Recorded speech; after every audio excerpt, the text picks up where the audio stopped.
Greetings and salutations, Dota fans! It is I, Badger, back for some more League of Legends Season 10 action, and I am joined tonight by a man of many titles, but tonight I will only use one. It's Mr. 5 Rat 4 Staff Logical himself. How are you tonight? I'm doing good, Badger. What's going on in this draft right now? I don't know. It is new patch. New patch came out, what, like 28 hours ago, so people are still experimenting. 20 hours? Something like that. People are still experimenting, seeing what's good, what's not, and we're seeing some real wild stuff here at the onset. Marcy ban sounds about right. I'm surprised there's a Wisp ban, to be honest. I know Sus, or not Sus, but I think Malphite in specific has played a lot in previous seasons and in the earlier games, but I think the hero got one of the bigger nerfs this patch.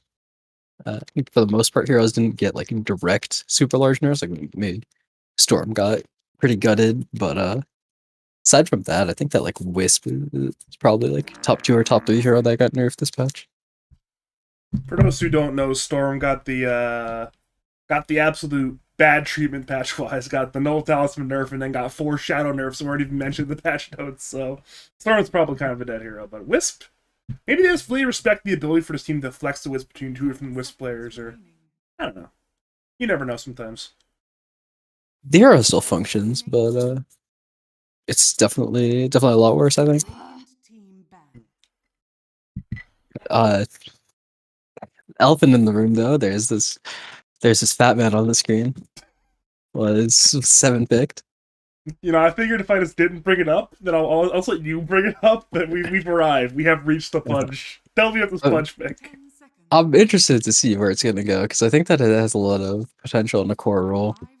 Like there's a lot of surprise matchups that you wouldn't expect that just in lane because of how the active works, it ends up being really good. So like in the mid lane, you lane against Ember, you just don't take damage from Flame Guard pretty much if you activate Fleshy. If you're off lane Pudge, you're laning against a Jug. The Jug spins on you, you just don't take any damage when you activate Fleshy. The like flat damage number reduction on like every damage instance that comes into you is literally a mechanic that doesn't exist anywhere else in the game, I think. Maybe actually Tidehunter, I guess. Sort of, but not really. The worst part is, I think you actually might be onto something. Like, I know KU is a big Pudge core enthusiast, and notice they banned out DKMP's best heroes except for Ember Spirit as well. So maybe it's that Pudge Ember Spirit they're trying to match up in one of the lanes, but it's not even that bad this game into the Wyvern and the Doom with the new Flesh Heap. It's called Flesh Heap still, right? Yeah. With, It's with, just with the new active. Flesh Heap. It's just an active on Fleshy. Active. And they keep buffing the Yeah. active too, so it keeps getting ever so slightly better. It's going to be on like that sort of like flat cannon Ags thing with Gyrocopter, where eventually they buff it until it's too good, and people just don't notice it until it's too late, and perhaps it's now too late. Maybe Pudge Flesh Heap active is too good. I mean the whole point of the spell, I think, in theory, is that it protects yourself it protects you from self rot damage, right? So you can, I think, yeah. So if you press rot and then you press the flesh heap active, you just don't take any damage from rot, which is really cool. But does double as being helpful against some of these heroes, yeah. I think Winter Wyvern and Doom, I think their DOT spells kind of do too much damage. Like Infernal Blade and Arctic Burn, these are percentage damage spells. So I think against Pudge, it does a little bit too much damage to get fully negated. However, I think that this Pudge is gonna definitely buy some variant of Hood, and then that in conjunction with the Fleshy Active is just gonna make him not mind it too much. You know, actually, it's funny how the draft moved very fast in that first phase. Like, all right, nobody had any problems locking in Grimstroke, Wyvern, Doom, Pudge, but now we're being deliberate. Now we're slowing it down. That second phase bans, that's where we have begun to use brain power. And now we get into a situation where there's some very inherently flexible heroes on whatever side, and whatever have had some very flexible drafts so far. They've gone 5-1 so far in this season, and they've had some very flexible draft concepts to get there. And now we know that one of these heroes has to be a core. Doom support has been in vogue, so I'm thinking possibly Doom 4, Wyvern 5, Coddle mid, but it could easily be Doom 3, Coddle 4, could even be Doom mid. There's a lot of options here for whatever right now. Yeah, I'd have to go. I mean, knowing not very much about this team, I'd have to assume that it's Wyvern 5, Doom 4, Coddle mid. But as you said, there's a plethora of flex that they can do. Actually, Oh, really interested to see a Wyvern core. I've been on the Wyvern core bandwagon for some godforsaken reason, and I just think it's good for some reason. the Axe is really strong. The Axe is still just is going to be really strong no matter what. It's just yeah, it just does so much damage in percentage damage. So as long as fights are going a long time, then you're able to literally just kill any hero. And you want to know what hero suffers into percentage-based damage? Big tanky strength heroes like Sand King, or notably the big fat man who's been in the room the entire time, smelling like rancid death, distracting us from other draft concepts. Sand King's back. He's a hero who has been nerfed in some of the more recent patches, but still has a function. Sandstorm, pretty powerful. Burrow Strike, it's a stun.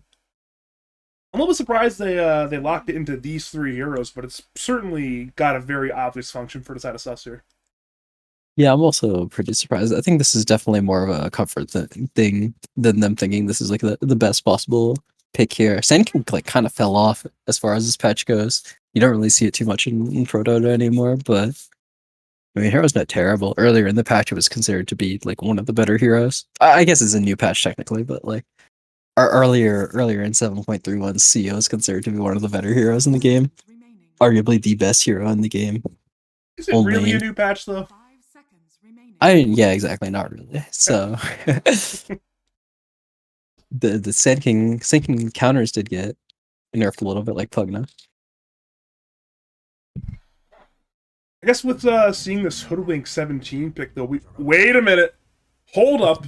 You mentioned the exact Pudge versus Jug matchup. You prepared us for this. They should do it, but like I feel like I said this a lot, where like a lads team should do something, but then it's up to them if they actually feel comfortable enough to do it. But this matchup is like it's like hilariously bad for Pudge. You actually like with like level 3 spin and level 3 flesh heap, you actually just take like 1 damage per spin instance or something. Yeah, it's like it's actually absurd how little damage Pudge takes. It's really funny. I would tell you to message Foreplay on Discord, but I'm pretty sure he still has you blocked, so because that one can't happen. Yeah. Me and 4 player are on better terms. Actually, he told me that me flaming him in the cast got him kicked for Jorik, but he's currently in lobby playing the game, so I'm happy to see that that is in fact not true. I mean, Jorik was on standby, you know? He was Yeah. sitting around saying, you know what?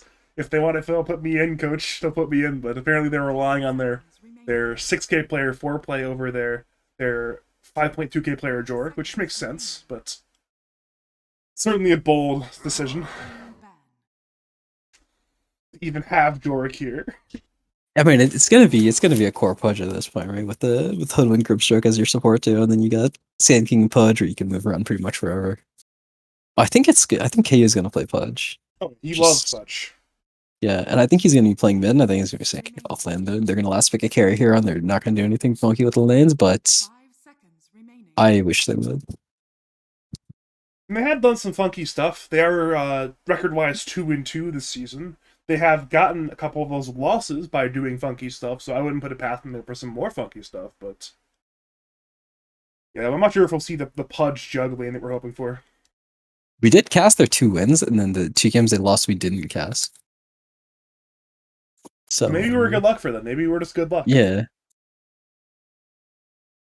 For those who are wondering, by the way, they marked the wins incorrectly in the lobby. I was ranting about that one not off stream, but I had both our mics muted. They marked the win for Sus. This is game 1. You did not miss game 1. The person who was hosting the lobby, I believe GKMP, may have fucked up. I was somewhat incensed. I'm sure Logical can tell you I was pretty angry about that one, so what can you do? I put at the top of the screen whatever 00 Sus, and this will be game number 1. I don't feel any real way about it, unless if it fucks with it on Dota buff, then I think that's obnoxious. I don't even know if the series, I don't know if like a series ticker does anything. I should probably know that if it affects how series works on Dota buff, but Want you the power to fix this?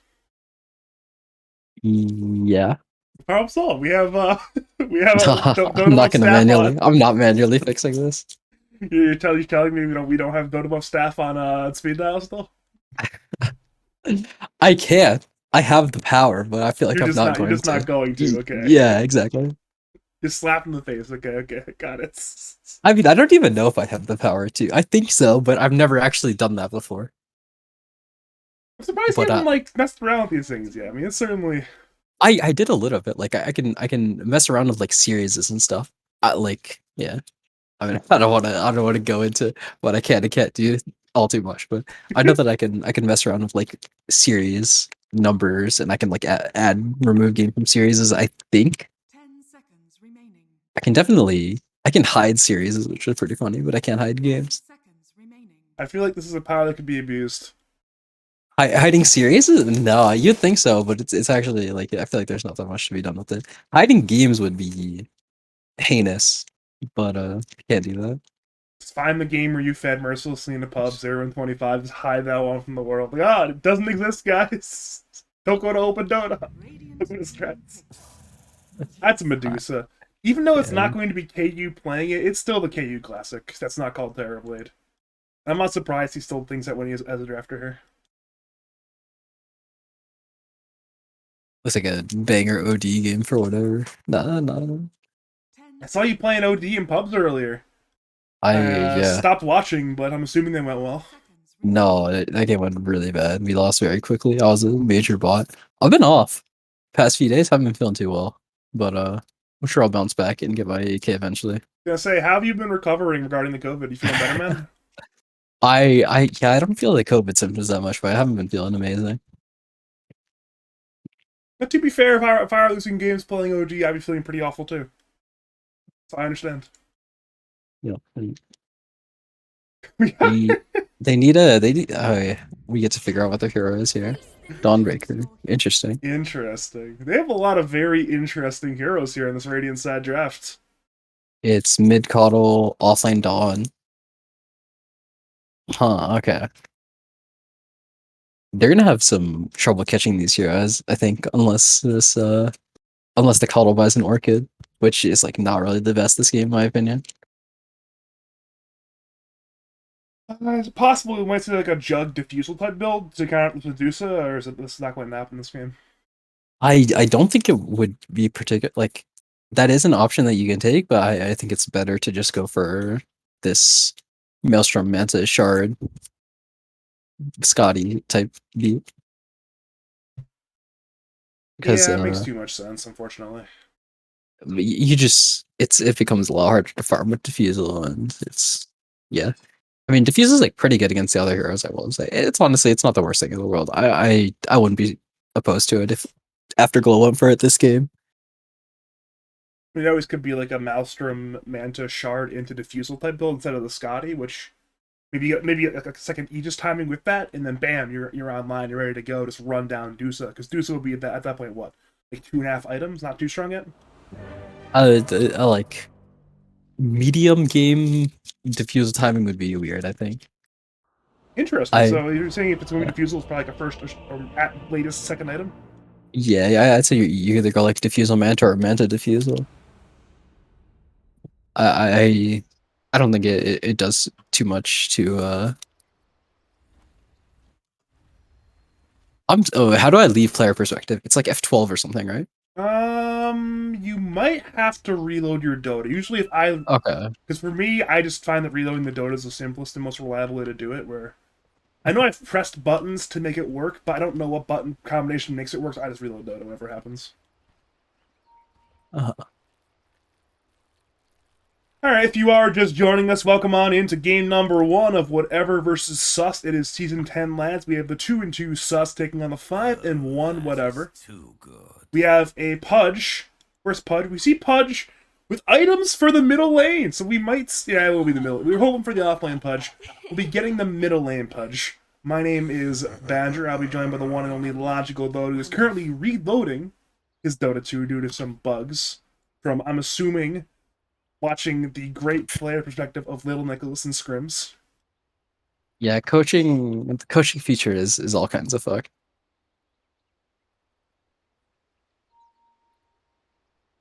But that's a I'm not story sure for if another time. you. That's definitely a different story, but I'm not sure if you saw it. But apparently, there's some internal issues for Sus that is mentioned in the all chat. Internal issues. I'm laughing too hard today. It's too. I'm having too much fun. It's not allowed. I'm here to cast. Here to be serious. I'm not allowed to have so much fun. Got to be more boring. The players have to be more boring. Where's Crystal Maiden? We need more boring Dota. You think CM's boring? I think CM is pretty exciting in the laning phase at least. A lot of shit happens. That hero is potent. The thing is she interesting because she's interesting, or is she interesting because she's novel? I feel like because she got buffed so heavily in this last patch, we're going to be seeing a ton of CM over the next like 4 to 5 months. I feel like on like month 4, month 5, we're going to be so sick of this hero. I mean, every hero gets boring. I feel like when it's good, like Enigma, which is supposed to be some super hype hero, was like got real fucking boring towards the end of the last patch. I mean, even this patch is still really strong hero. Still, do not enjoy seeing Enigma.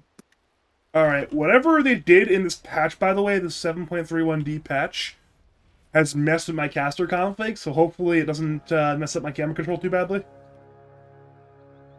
I also hope so. Because it's definitely different now, I can tell you that much. The way it grips with assisted camera is different. So I'm going to ignore it and hope it doesn't get too bad. Got the Dawnbreaker Doom lane in the top lane. I mean, overall, I think this draft's probably better for Dire. I think it's probably easier to just try to get this Medusa to win you the game compared to Radiant's draft, which I think is a lot of moving parts. Yeah. Look at this ward from Dire mid lane. It's a fascinating ward. It's yeah, I've seen it before. Just putting on your own hill because it dodges some sentries. I think most people put it like here so that it actually sees the rune as well. But I guess this won't get dewarded, and it'll give vision for KU to hook enemy heroes on their high ground. I guess if you want to get your ward dewarded, maybe over here, here, or here. But over here, it's just who's gonna deward? Like I don't know, here for that. That's not a deward. That's kind of normal. Like here, it's probably really common, but mid warding is just if it's covered by 2 common deward spots, then what is the purpose of this ward actually? Yeah, it's like it's poorly placed because it's like yeah, that's all. I think if you put it closer, like if you put it farther back, then it could be interesting, or if you put it like this way, then it could be interesting because it sees the rune as well. But this one, I mean, a lot of mid wards is like 50-50ing anyways, or just like guessing. That's why people don't just like drop 2 sentries at the start of every game because there's like it's not guaranteed to get anything. There are a lot of different playing the side lanes. You have to deal with this. Top lane, we're seeing first blood though. 4 plays incredibly low. Pops mana shield, but no, actually they couldn't get the last hit on Medusa. So back to not first blood. What were you saying before that? I was just talking about the mid wards. They do have this the small camp blocked for the coddle though, so he's gonna have to send out a sentry for himself to unblock that. Already missed 2 small camps pretty much because of it. Normally you can farm literally every minute of small camp as coddle. You just like stack minute 1 and then you can start farming at minute 2 onwards, but already missed the first 2 minutes of small camps. Actually, I am ready for chapter 2 of the middle lane warding symposium we're having right now. I'm enjoying it at least. I don't know if the viewers are, but I am. That's a matters, I'm sure. We're seeing actually a good bit of action in this top lane regarding Radiant trying to kill Medusa. It's not working. It's not going too well for them so far. We're seeing a salve use, and I know it's a bit cliche to ask about this, but what are your thoughts about the salve changes, Logical? It's like, I mean, I mostly play mid, but I think it's interesting. I haven't had enough time to play with it. I was just talking over you for personal. It's okay. It's okay. I had it on camera. So it matters. I mean, I'll have to see what it does, but I think it's interesting now. I think heroes that have ways to heal themselves. The foreplay looks. Ooh, oh, he actually is dead. Barely at the edge swing. of that Starbringer damage. That's the mana burn creep on the Doombringer coming in clutch here. It did get nerfed, but it's still quite potent. Mana regen only gives 2 instead of 2.5, I think. Yeah, that's still better than what it used to be because historically that creep gave you 0 regen. And so now it's sure it's not 2.5, it's now 2 regen, but it's still 2 more than you used to have historically. So it's very Yeah. cool to be Doom with that. It's definitely still very strong. Shoot, I was talking about something before that. I don't remember what it was, to be honest. I really don't. Top lane, we might see Doom go down. He has Scorched Earth active, but the right clicks from Kobe will finish the kill. Took a lot of effort to bring down the Grimstroke, but mission Oh, accomplished. salves. Wait, salves. You're right. Oh, nice double bushwhack bottom lane. Yeah, probably saving But, the life of, actually, not. Probably Hook was fine anyways, but it's very fancy. salves, yeah, I think it helps it helps a lot of heroes that have innate sustain. What is KU doing? He's He's gonna dead. die now. He's dead. That's crazy. He's just dead to the auto attack. That's really bad for KU because he has no boots. He's gonna okay. He buys the wind lace. I hope he smokes at a base. That's what I would do if I was him. Now we are on KU cam for the next 10 seconds, actually. We're gonna find out if he smokes out of the fountain, but salves. Back to salves. We're back to salves again. It's the heroes with the innate sustain, like a Bloodseeker and Lane. I think are benefited by this patch because it's you can't just get force fed salves anymore. So these heroes like PA and honestly Dusa, I think are a little bit worse because you used to rely on your subs for regen a lot, but you can't really do that anymore. Just ask your supports for twice the salves. Or alternatively, just have them play Abaddon. Burrow Strike! That's a fantastic burrow from Keita bottom, but alas, it is the level 1 Burrow Strike, nowhere near enough damage to bring down the Jug nor the Wyvern. Afterglow is a little bit in danger, but he is fine. Over to top lane instead, they're running a 4-play. Inkswell, I believe, will stun Web here. Perhaps not. They're still hitting 4-play. 4-play is low sugar, it slows the Doom Bringer, but the Starbreaker will bring down 4-play. Has 3 kills for Webby. They head to Kobe. Kobe, be dope under that tier 1 tower. Dawnbreaker is incredibly tanky, and well, Grimstroke pops the stick, but in comes the Celestial Hammer of Webby 1313. That is a 6 kill for the title, whatever. They're off to a fantastic start this game. Yeah, Dawnbreaker is just crazy good in the laning, and this is just pretty unfortunate now for Dire. He can go 4-play might get dived again, and they don't really have heroes that want to TP to this either. Like Pudge can't come. This guy's got no boots. Look at his inventory. He's a clown actually. He is a clown. Wait, okay, at least he's getting the bounty runes, but he's having a very rough time. Member hits the Doom, and now it's a one-on-one between Pudge and Doom. As that happens bottom lane, we see a rotation from Coddle bringing down Mouth. Like at the top, it's an Inkswell, perhaps she not stunning Webby. Webby's just too fast with those phase boots. So everywhere we look, stuff is happening, and He'd be top on DK only, 1P. 1 kill. This is like a really crazy column rotation. I think it's quite forced, but maybe it will end up working out. Musa is out of mana. Pops a stick, that will not be a survival there. And now it's a rotation in from Keita. Burrow on with this Webby. With a 5 streak, will eventually die here, giving the kill to a split bounty between 4 different heroes. But that's still bringing down 4-play for the 3rd time this game, so I guess mission accomplished. Yeah, it's like you brought all of the bottom lane here. Jug's landing against 0 heroes right now, which is pretty cool. I don't think you needed to make that play in Coddle. Honestly, I think you should just kind of be hitting creeps. I think it's a little too forced. Outcome's good though. It's just one of those things where a lot of criticism of Coddle is, hey, you don't do anything, but DKMP force something, which obviously can backfire, but this time happened to work out. Yeah, and I mean sometimes it's good. Like Coddle, they actually get the tower as well. I didn't realize, but like sometimes you can kind of just like come to this lane and force the Deuce to leave because the Deuce doesn't want to stay in the lane that you're blasting. So you just casually walk up to the top lane and start farming it, and then you can eventually get the tower because then the Deuce wants to leave. Then normally they just got their 5, kind of like sitting in the back, throwing some spells out. You can go dive that guy, and then you get the tower. And then it's like a pretty solid, pretty successful rotation. We're at the point where the Dusa has left the lane entirely, but I mean, speaking of Dusa, he's only level 4 right now, so 4-play is jungling with level 1 split shot, basically no treads. It's definitely not ideal right now. I mean, it does not feel like it's only 8 minutes in the game, though, I will say, but Really do be. You think it'd be more or less? Yeah, it feels like it's been longer, at least, in my opinion, but yeah, clearly hasn't been. This is hateful by Doom. But I think they scouted this word, so this is gonna be a little bit of money. Doom has done a ton of playing. I believe his smoke popped at the edge of this dire side obs ward. But Radiant seem to really enjoy playing in this dire side jungle, and given there's just so many stacks, well, that's going to be coddle stacks now. The Jug is surprisingly weak. Yeah, I mean he's just gonna take all these stacks and call them. I do want to bring up the Jug is surprisingly weak for laning against 0 heroes for like a good 2 minutes, and then not having the hardest lane matchup in the world, we'll say. Pudge comes in and kind of does the play that I was talking about earlier, where you just kick out the carry by showing up and laning in their lane.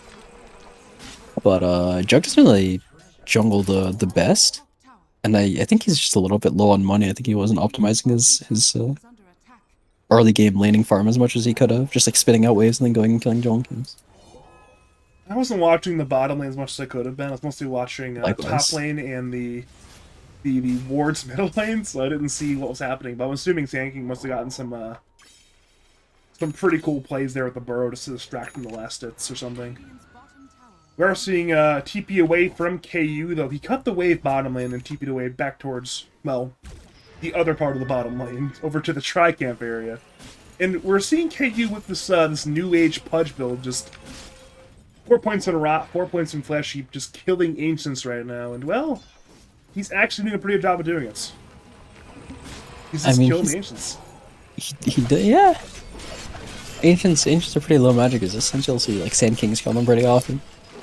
But this is cool. I definitely didn't know this was possible. I think that this is enabled also largely by the Voodoo Mask.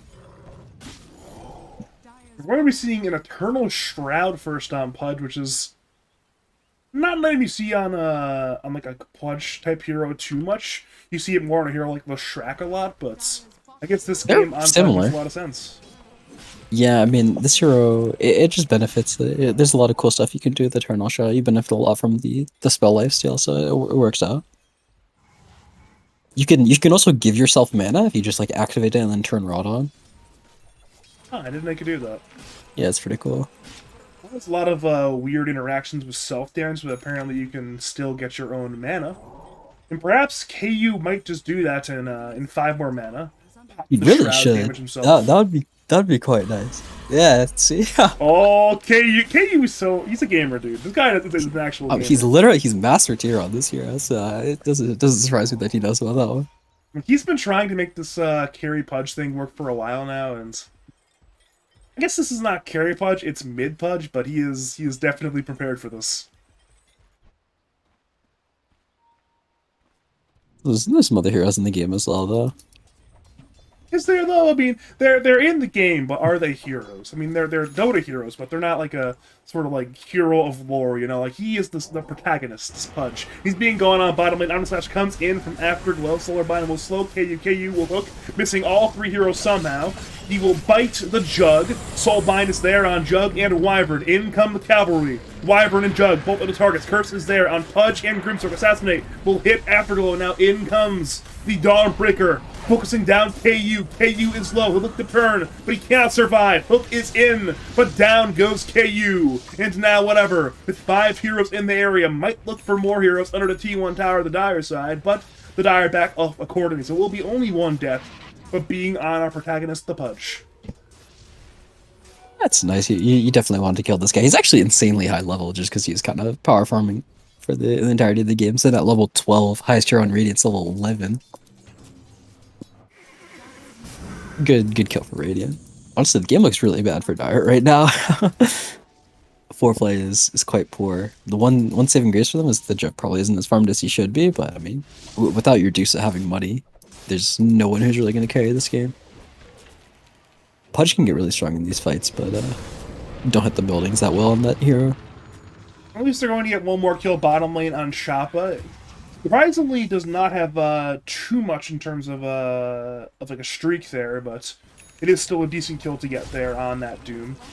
He has Midas up in 40, so I guess there's no Midas downtime missed out on, but it will mean that Dire can clean this bottom side T1 tower, so this jungle area opens up if Foreplay wants to move there to these like 3 easternmost camps plus Tri-Camp, as Deuces tend to do, so perhaps Sus can force some kind of play, and it is looking pretty bad, but the net worth isn't as bad as it might ordinarily be, because it is a Midas plus Doom, so the 4K lead isn't as necessarily threatening as it ordinarily would be.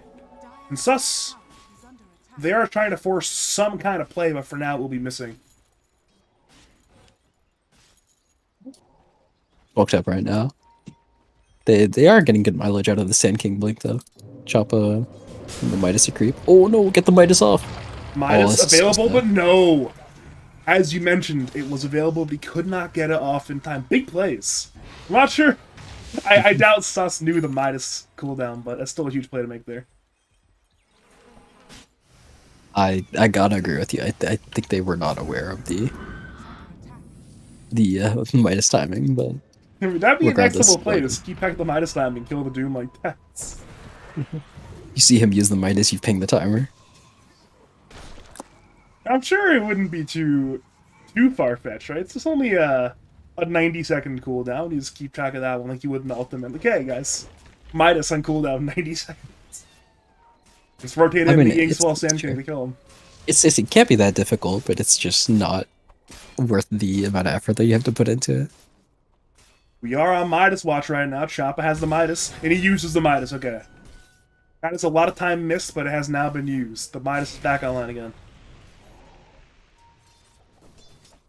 You surprised by his skill build at all on Doom this game at all, or no? Yeah, it's like not very. I mean, his whole 4 Doom build is kind of griefy, if you ask me. I think Midas is not really a real item on 4 Doom, and most of the time you want to max out Scorched Earth. At least you want to get the second point by level 3, just because look at how that spell scales. It's crazy. I was a little bit surprised when I saw that, because usually you see, you know, that max Scorched Earth build nowadays in the 4 Doombringer. But we did not see it today. We see the literally everything but Scorched Earth build. And as a result, perhaps Choppa seeing a little bit of damage in terms of that sustained stuff. Boosting an attempt bottom lane on Afterglow's Jug. Bushwhack into the Sharpshooter, into Dismember, and that will be a big kill on Jug. Radiants are rotating in with a hasted DKMP Coddle. They want KU, but KU is still one very hard nut to crack. Vessel has hit the pudge. In comes Choppa. The Doom is available if they so want to use it, but Malefic is distracting. He's running in the trees. They're hunting. TP is in time. The miss chance from Scurry. That's funny.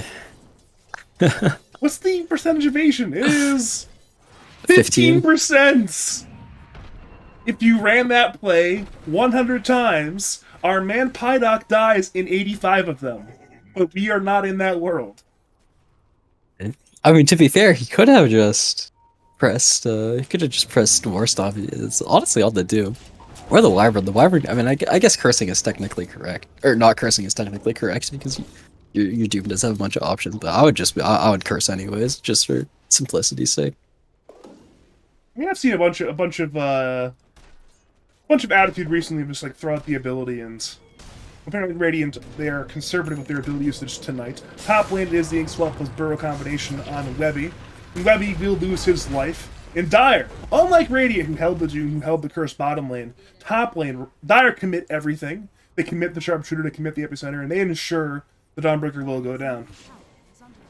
Yeah, that was good. I'm surprised. Webby has a BKB. Wasn't able to get the BKB off. I think they stacked their songs a little bit, but clearly they did it well enough. He wasn't even able to get the BKB off after the initial Burrow strike. Finished Blink on Doom. Honestly, I'd like to see them go and Doom either the Medusa or the Pudge once with this. Because I think that they are a little bit AFK right now.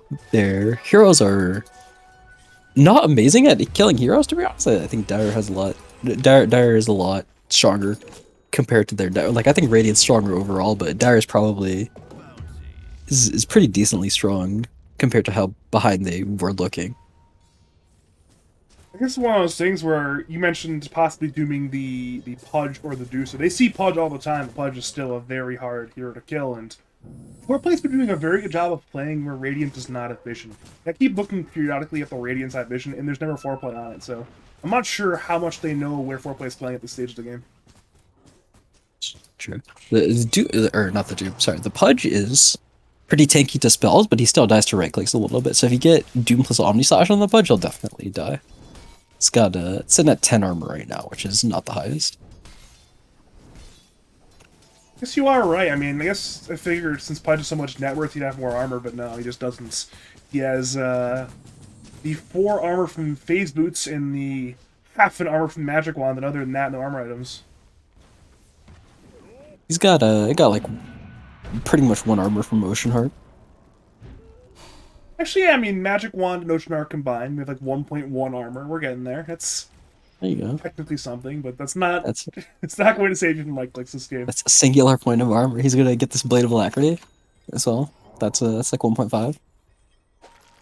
We're getting close to like 3 points of armor. That is pretty powerful. Top lane, we'll see Keita being gone on, but again, the blink away. Sand King had Solar Bind on him, but they could not get a damage instance to break his blink. So good blink away by Keita. Over to bottom lane, the Doom is used on KU, and inevitably KU will eventually die. He's being attacked by 3 different heroes. Bushwhack hits on 2. Perhaps actually my turn. Rot still online. Down goes Choppa. In comes the Illuminate. In comes the Celestial Hammer. They bring down the Pudge, and they now head for Malefic. Vessel. Into a response Bushwhack.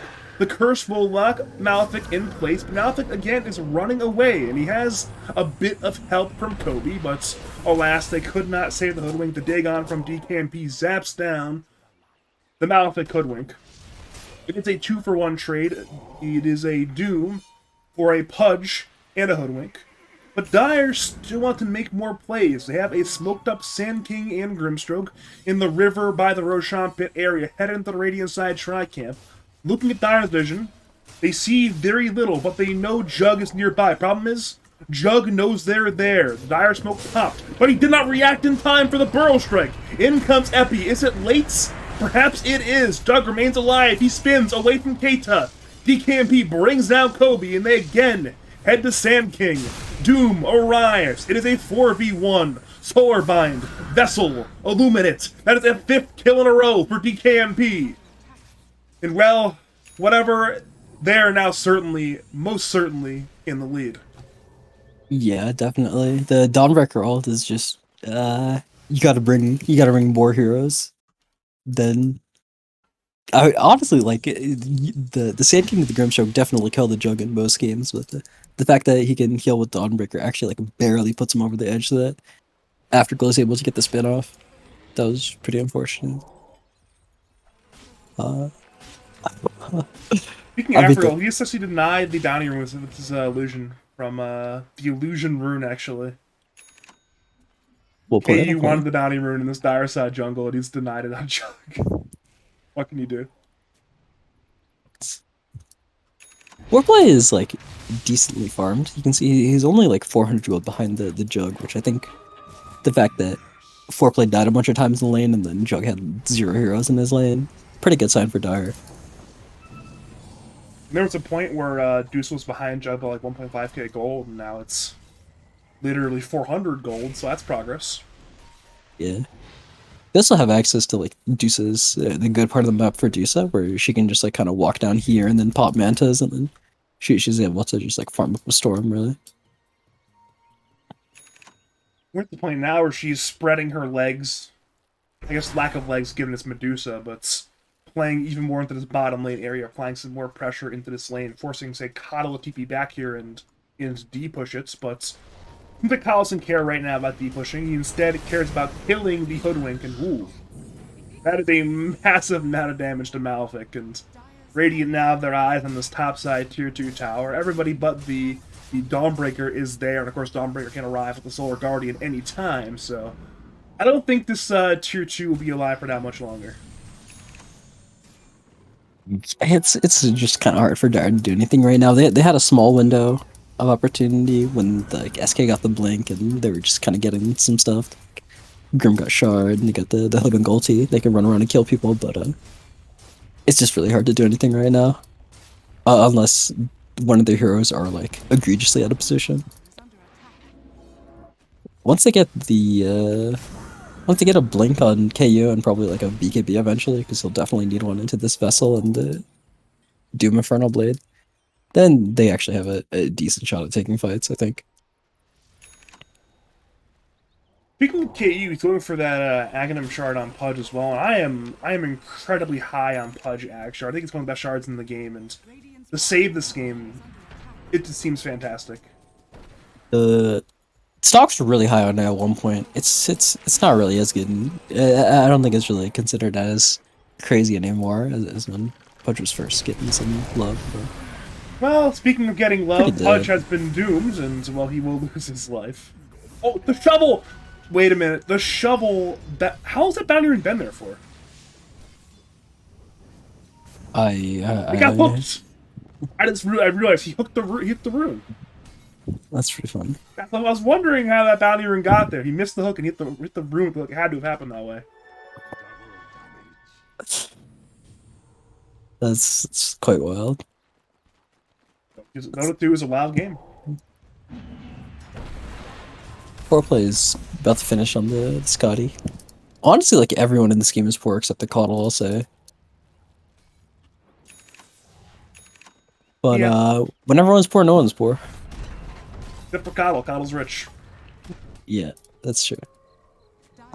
He delayed going BKB to just buy like the Dagon 5, but it's chill. He got away with it, so it's all good now.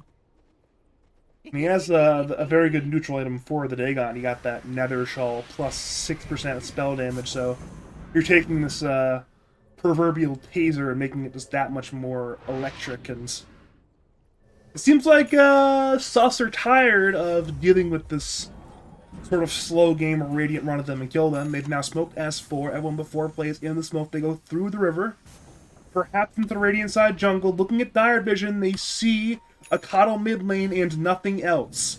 Perhaps it is a wrap around gank between the tier 2 and tier 1 tower. Smoke has popped. Curse is online for Fox. Link in by Keita. Burrow only on 1. But they find the Doom in the backlines as well. Dismember on point. Curse still online. Curse not quite used. Now it's there on 2. Champa dead. But the trade is for Keita. That is the Sand King down. In comes Jug. Omni Slash on foreplay. Good meta from foreplay. Getting away from that Omni Slash damage. But in comes Webby, looking to fight. Stonegaze is a disengaged play from foreplay, allowing his team to run away. And unless Dire will lose a deuce on the backlines, perhaps Webby wants this kill. He's going in, he'll BKB, he wants to kill the Dusa. Dusa is low on mana. KU arrives to the backlines looking for DKMP, use half HP. Dagon on Pudge, hook in on Fox. Fox will use the Embrace on herself, but it will not work. Down goes Wyvern. They move to DKMP. Down goes DKMP. And now it's Webby joining the fight, but the BKB's on cooldown. He will die in the 1v5. That is 4 kills for the side of Sus. And it was looking absolutely disastrous, but they've turned it around. It's a major team fight win, and they will put their eyes on the Roshan pit. Radiant kind of took that forward pretty poorly. I think they let themselves get kited a lot. It was a nice manta by foreplay to dodge the Omni Slash. That was kind of once the Omni ran out, then they really had no more damage to do. They killed the Coddle as well because they just kind of kept chasing on Radiant, and now the game doesn't look so easy. They got a Aegis on foreplay probably. He just got a bunch of money and XP for kills. It's his Juice still carries this game late game, so Radiant need to hit some kind of a timing eventually with the Jug. This is it's a good story for foreplay. We were lamenting his lack of farm, then we mentioned his recovery in farm, but now we're welcoming foreplay to the top echelon of money this game. He's accelerating his game right now. It's fantastic. He's now ahead of Jug in net worth. It's true. Closing it on the top net worth slot. Doom didn't get they didn't have Doom for this fight either. He ended up going down after getting hooked, I want to say, and then wasn't able to get the Wraith Pact off either, so that was also kind of a big deal for Radiant. I think they're still stronger in fights, they just have to take them more cleanly. Whoa. DKMP Blinding Light? nearly solo kills Kobe. Okay, he's good. Oh, The slow DKMP? dust there, I guess. Now he is just He's behind enemy lines. Dire know he's there somewhere. They just don't know where he is. I remember my first game I called. Well, never mind. I guess they have not found him. They checked to the left, they checked to the right, they checked down, and they checked up and to the left, but not up and to the right. And well, DKMP escapes with his life after a bit of a miraculous escape on that one. And we are back to farming again. I have no idea how he missed that kill on Kobe, but I'll let it slide because he didn't end up dying for it. I'm not sure if you had like Dustin backpack at the start. I was kind of looking at some items, but You get moved out of Shadow Amulet if you get hit by force movement as well, and he just had blinding light the entire time, didn't use it. I didn't know that, and apparently DKMP also didn't know that. I'm not alone. Versus the move with Meld.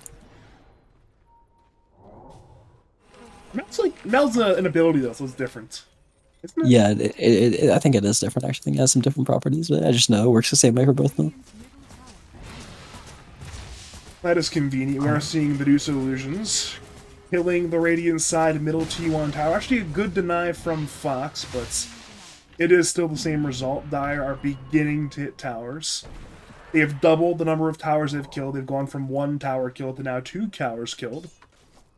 Radiant, for their part, have killed 4 towers, but they've killed the 4 towers a long time ago. They have not gotten more towers since. They're trying to control this Dire side jungle area, but Dire are completely unfazed. They're playing the Radiant side jungle area, and perhaps they might even go for this bottom side T2 tower. Yeah. KU is pretty strong closing in on BKB. It's actually a little bit difficult to fight now, and especially when the Aegis Deuce is in the area, then I honestly I think these fights are kind of hard to take for Radiant. You need to get them to you need to get the Dire side to kind of chase too far into you. Otherwise, you don't have enough raw damage to just kind of like go on someone and burst them. Especially not the important heroes like Pudge and Dusa. Jug's Omni doesn't do enough damage right now.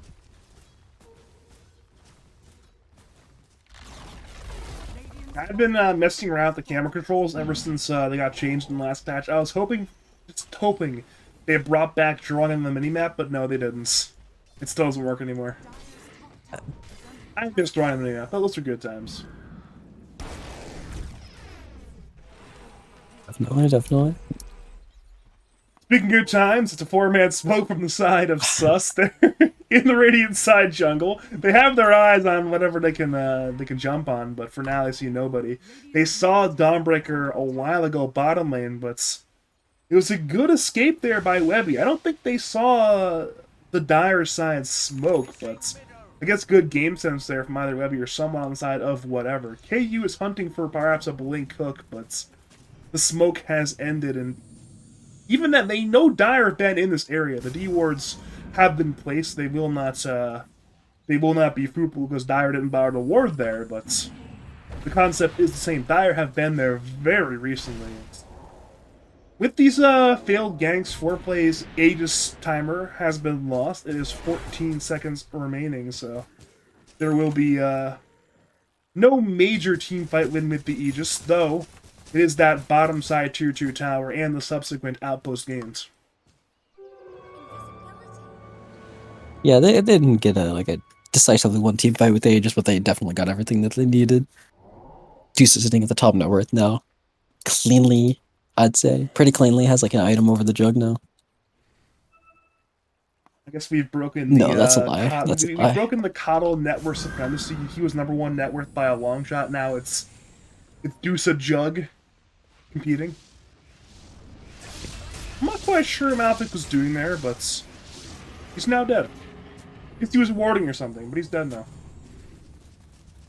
I think those kills are a little bit rough, but it's not the biggest deal because it was far away from the base at least. Far away from the Dire base. I think missed 3 kills total this game. I think they've all been Malphite dying. What can you do? Yeah, what can you do? Webby has a Lincoln's interesting. That's really interesting, actually. What the hell? I guess it blocks Burrow and Dismember, but and Soulbent. I think he's gonna press it on the jug. I hope he presses it on the jug. Well, he's pressing his BKB right now. Both teams have arrived with Ult out. travels and teepees, and Ult out. he could have used Solar Guardian, chose not to, and it might cost him his life. He's now silenced by a Mindbreaker, and that will be a dead Webby. Even at a fraction of my best. Oh, that's unfortunate. Do you hit, okay, can you cancel Solar Guardian mid-channel with a silence or no? Yeah. Okay. Keita. Never mind, his blink is on cooldown. He will not find, say, Wyvern or Jug, but still, that's 1 kill on Webbians. There's just so much momentum right now for the side of Sus. I mean, they're down by literally 9k gold, but it seems not to matter. Yeah, kind of. It really doesn't feel like it at all. They do have to be like they have to respect the buyback in Solar Guardian, so they can't go too crazy looking for other heroes. Dire's just kind of like farming more of the map though, even though they're behind for most of the game. Bottom lane, it will be a kill attempt on DKNP. Blink Dismember, the BKB reaction was in time, but it will be ending quite soon. A good hook Nice. from DKNP. The Stone Gaze from Foreplay forces DKNP to run to the right, and sure, he's running faster than the Dire are, but he's not running into safety, he's running further into danger. Problem is, they actually might not be able to catch him. He might just be that fast. They TP in for the Coddle. Sharpshooter from long range! What a fantastic Sharpshooter! The break into the Scotty Slow, into more Scotty Slow, and eventually TKMP will die. The burrow from Keita being that last hit. Yeah. That was quite the chase. Maybe I would have done it better just run into the Dire base, honestly. But solid escape attempt from DKMP. And it will be one more kill as well. Fox and Malefic were in a do-si-do in the Radiant side jungle. And the 1v1 is turned into a 2v1, and it's turned into a death on Wyvern. That's 2 kills for the side of Sus, and they now set their eyes on this middle lane tier 2 tower. Though KU wants more kills, Blink, Dismember, popping the Lincolns, Webby and Choppa, both pop BKB, so does KU. KU is doomed, but he's still rotting, hitting a Wraith Pact. Wraith Pact falls. Dire return to hitting buildings. So it is an exchange of BKBs, Doom now on cooldown, and Dire still kill that middle tier 2 tower. Yeah.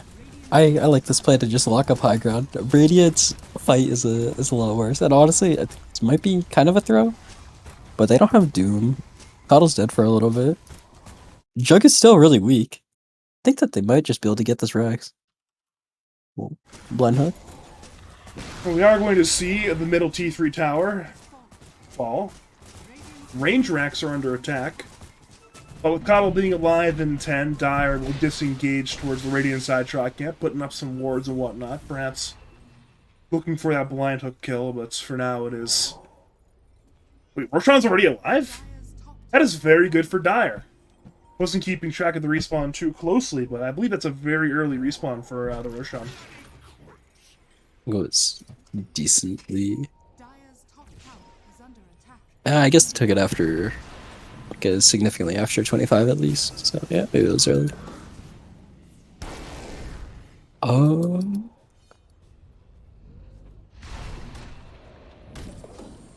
Upcoming fight's gonna be hard for Radiant. And Dire didn't really do a whole lot the early parts of the game, so now they have a bunch of smokes to just chain smoke and look for pickoffs. And they've They're gonna smoked run 5 uphill, again, though. and they found shot of the 2-man burrow. Fantastic team play already, but in come the Radiant. Problem is they've already lost 2. Doom buys Mac, Curse is on 2, but Foreplay is not killing KU. Fox will attempt to get away with the Glimmer Cape. Keita and KU still pursue, but they cannot find the Wyvern. But the result is the same. It's actually, I think, 3 kills. Yeah, 3 kills and a buyback forced. Coddle still does not have buyback, so the Roche will be forfeit, and they will be both Aegis and Shard claimed by the side of Sus. This is, yeah, this is gonna be your end the game timing, in all honesty. This is gonna have Aegis, gonna have +1 item, because she's got 5k gold right now, you can hit 25. This goes. SK has bots too, did you see his item? God no. Knew we had Beast. bots, but that's literally bots too. And I know you've had some some glowing review of bots tier recently, but I'm still a little bit surprised Kate went for it this game this early. Yeah, it's like the item is good, but I don't really see the utility of it in this game. I guess it's nice to be able to go to the Dawnbreaker lane because normally that hero kind of like farms the side lane and then ults into its team, and so you have one wave pushing. You can go TP to the Dawnbreaker, creep wave, and then go TP back to your team because your TP cooldown is short. But I think it's probably just Gate to having some fun.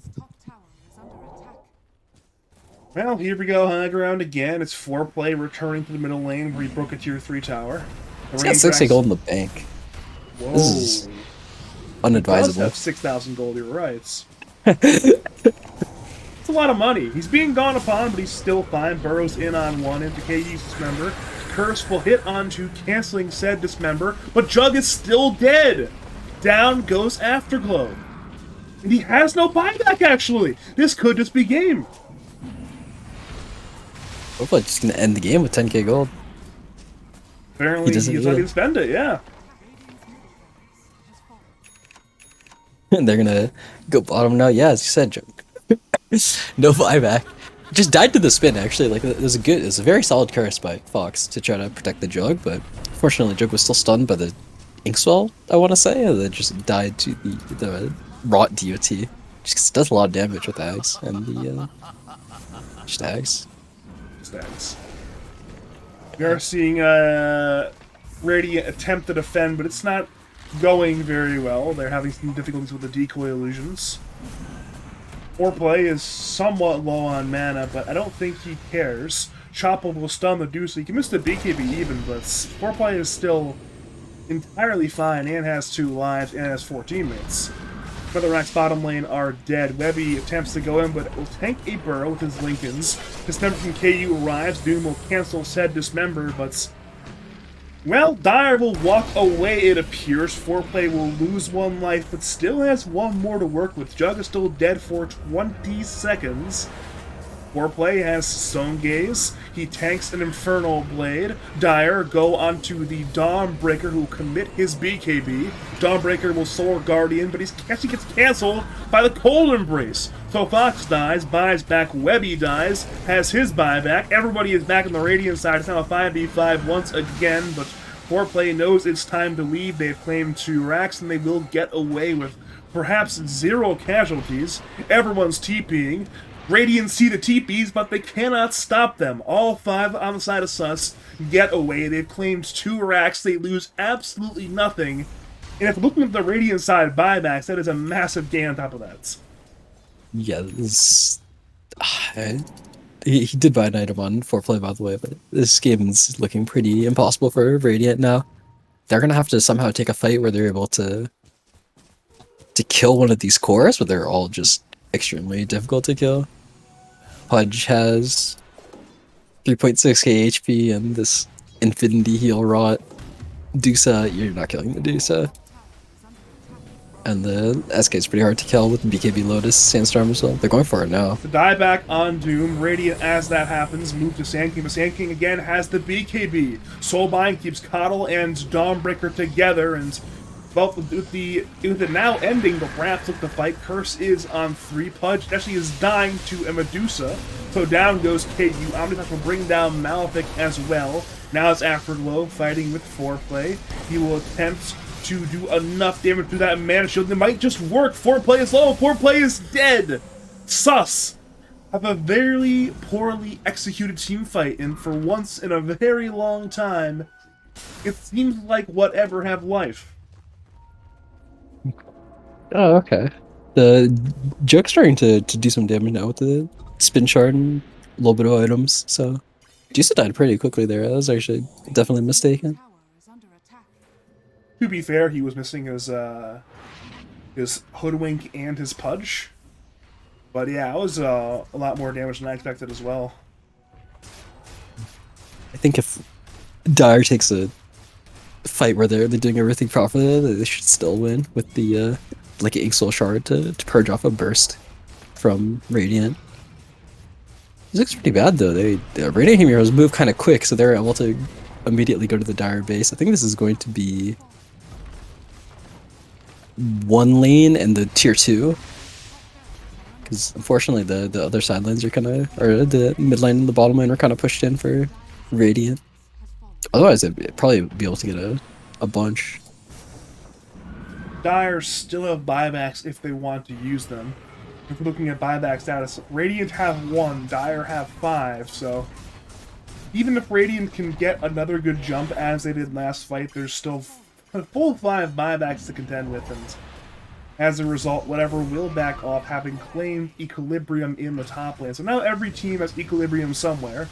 Dire have it middle and bottom, Radiant have its top lane, and well, if we put our eyes towards the third Roshan of the game, we'll be alive in anywhere from 2 minutes to 5 minutes from now. Not quite sure if we're going to see both teams wait that long, but it is certainly a major objective to keep in the back of our minds. Yeah, this Roshan is definitely going to be a big deal. Nice to save from a, like if Dusa gets it, then you don't have to worry about the Doom or anything. If Radiant gets it, then the Jug is going to be pretty unstoppable.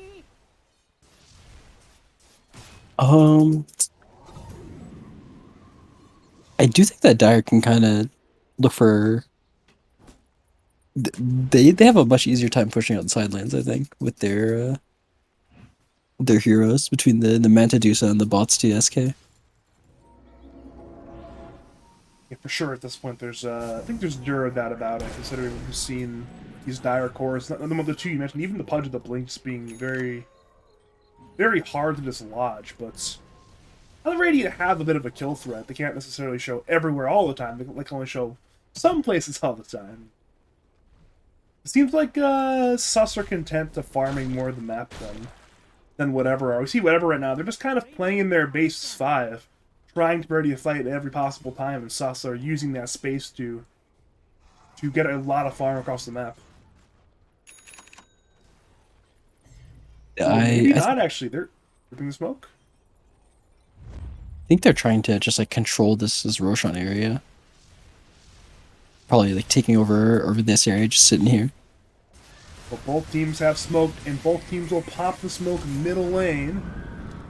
Correction, only Radiant popped their smoke middle lane.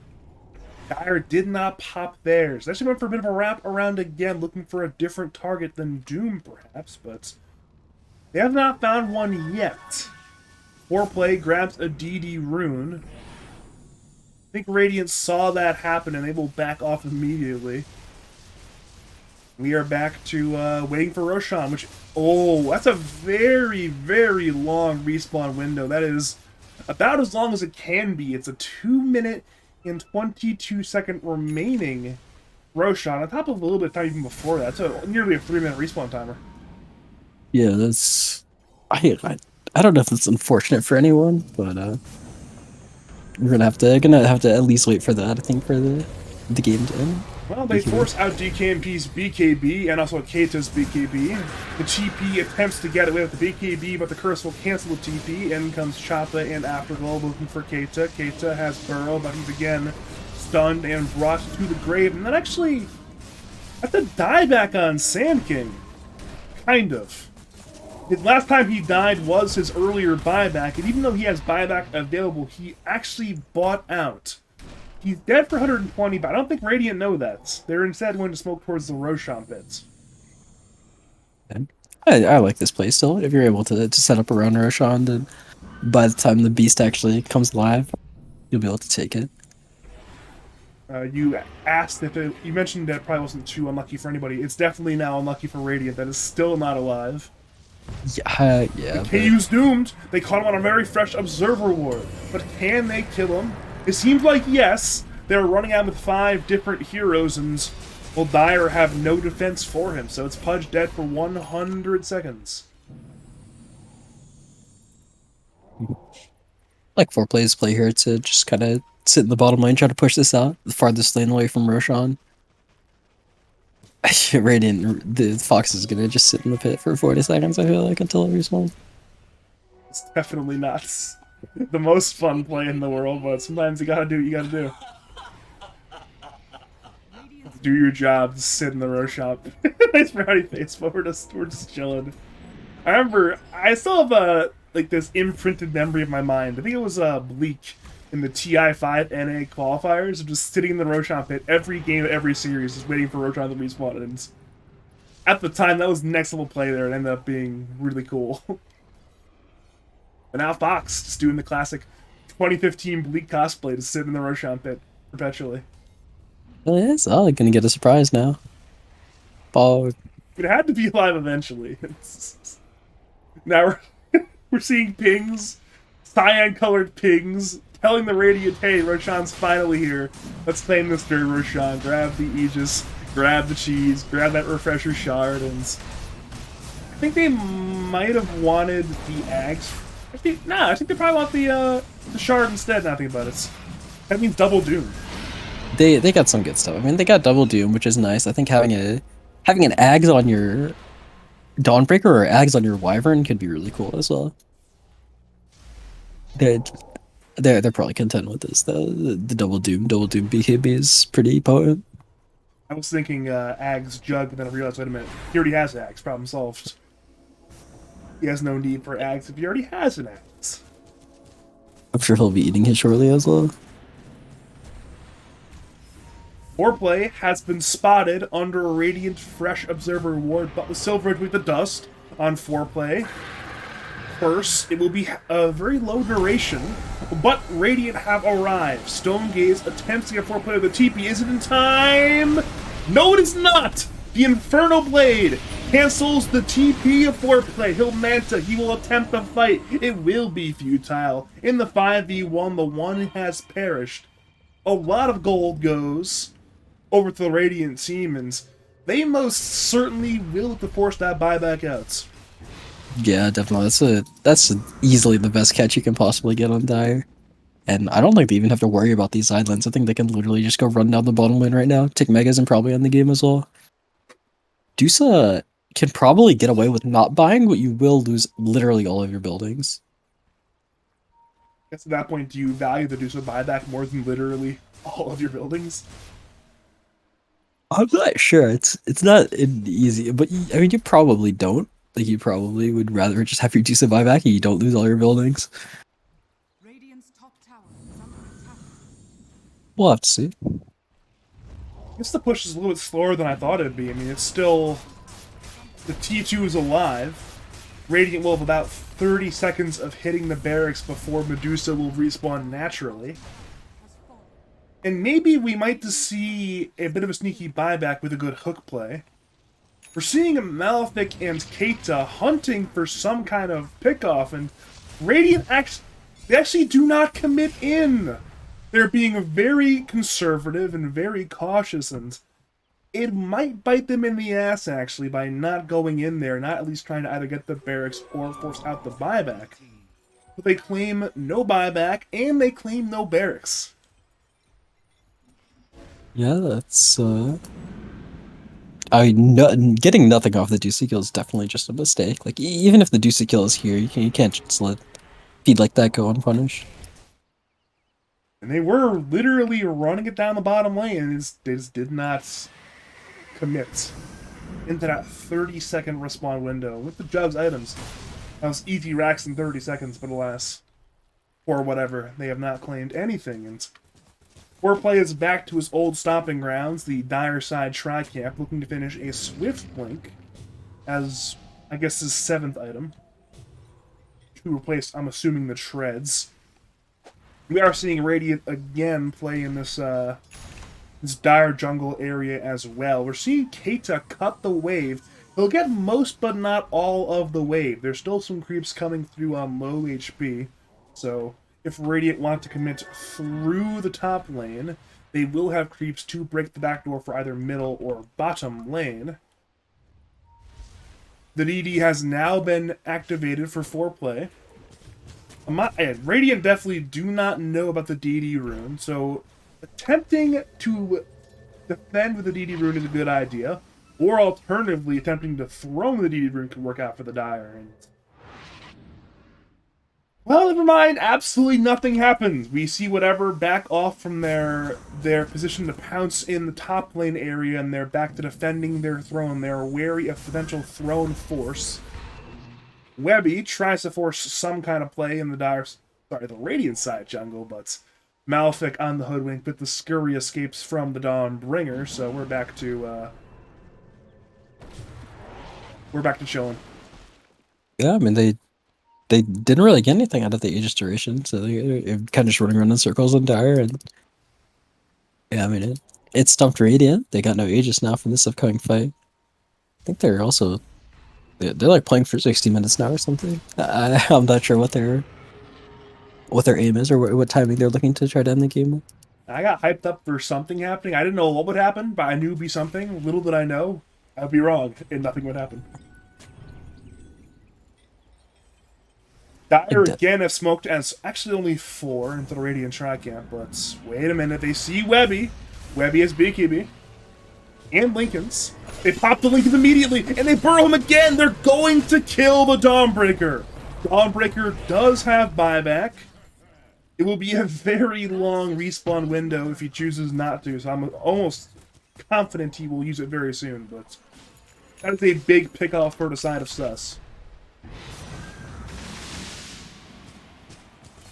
Alright. Dawnbreaker down. Now they're just gonna run through the top lane, try to get their megas.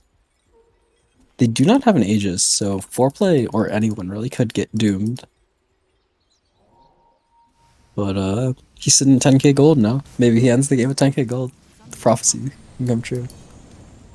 We are seeing again now Radiant Smoke. They doom Foreplay, but they also doom Choppa with the Lotus Orb.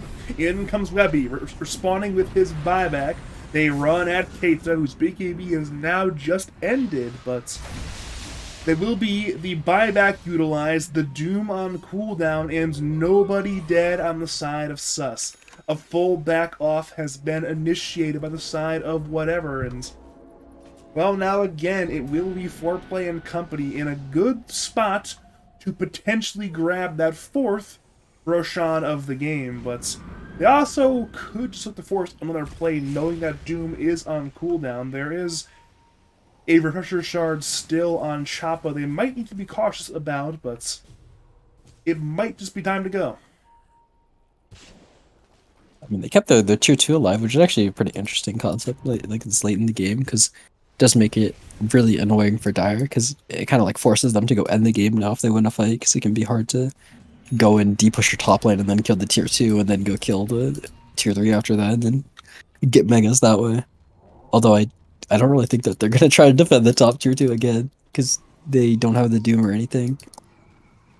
Dire's still as strong as they ever... It's still as strong as they've been. It does create a bit of a roadblock as well. You can't like surprise and just walk in and take the top racks if there's a literal inability to kill the top racks. We've seen a lot of plays from this Radiant team positioning as if they expect a surprise throne play. We've seen DKMP constantly de-pushing, just wary of whatever, say, Foreplay with this Leveler Dusa might throw at him. And the Leveler has been his backpack for the last, like, 25 minutes, just sitting there menacingly for this kind of play, and safe seen that. Seems like Sus are in good spirits. They're laughing right now.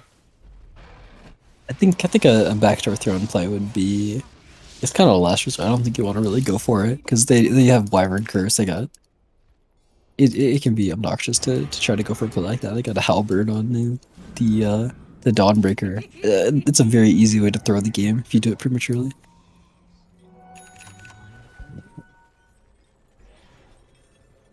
Oh, we're seeing some large items being picked up. I mentioned the Swift Blink on Medusa earlier, but it's also now Swift Blink on Jug and an Assault Cuirass on Webby. So we are seeing some big items being finished. The biggest thing we're looking at, though, is that 4th Roshan respawn, but much like the 3rd one, it's a very long respawn window. It was, again, more than 2 minutes, and now we're seeing Kobe, Mr. League of Legends himself on Grimstroke, sitting in the Roshan pit, just waiting. Waiting there for the Roshan that will not spawn for a long time. It's run too. If you're an enthusiast of sitting in the Roshan pit for 3 straight minutes, we are your place. Or perhaps not. Never mind. Thought mid lane we might see a burrow play from Keita, but I guess knowing there's no Inkswell behind him dissuades Keita from going in and doing anything, so we're back to doing nothing. Or perhaps not. KU breaks the stalemate. Forced out a BKB from Webby. Thought he might go for a hook follow-up play. Opted to not do so. So it is a BKB on cooldown for, thanks to the patch, a 90-second window. Which could matter. It means if they see Webby again, that is a very easy kill. But Webby will not give them the kill. Him and his entire team will go into this sort of like right quadrant, this bottom right quadrant of the map as Dire again play the Radiant side Shrine Camp, waiting for this fourth Roshan to respawn. It's just not there. It'll be up in 30 seconds, and I think this kind of positioning will benefit Dire. However, they might have to go back and defend their base, which could get them out of the location that they're in right now, which is like perfectly set up for Roshan. Honestly, they might end up like sacking this Rax to get Rosh, which is probably the correct decision to make if they're allowed to. In comes Afterglow, hitting the tier 3 tower. Roshan just respawned, and Foreplay TP's back to defend. So the moment Roshan's now back, the main Roshan killer is not there anymore. Foreplay is showing, and both teams are working with very limited information now, so neither team wants to make a crazy play, and we are seeing pings on Shoppa, top lane. Will Dire collapse on him?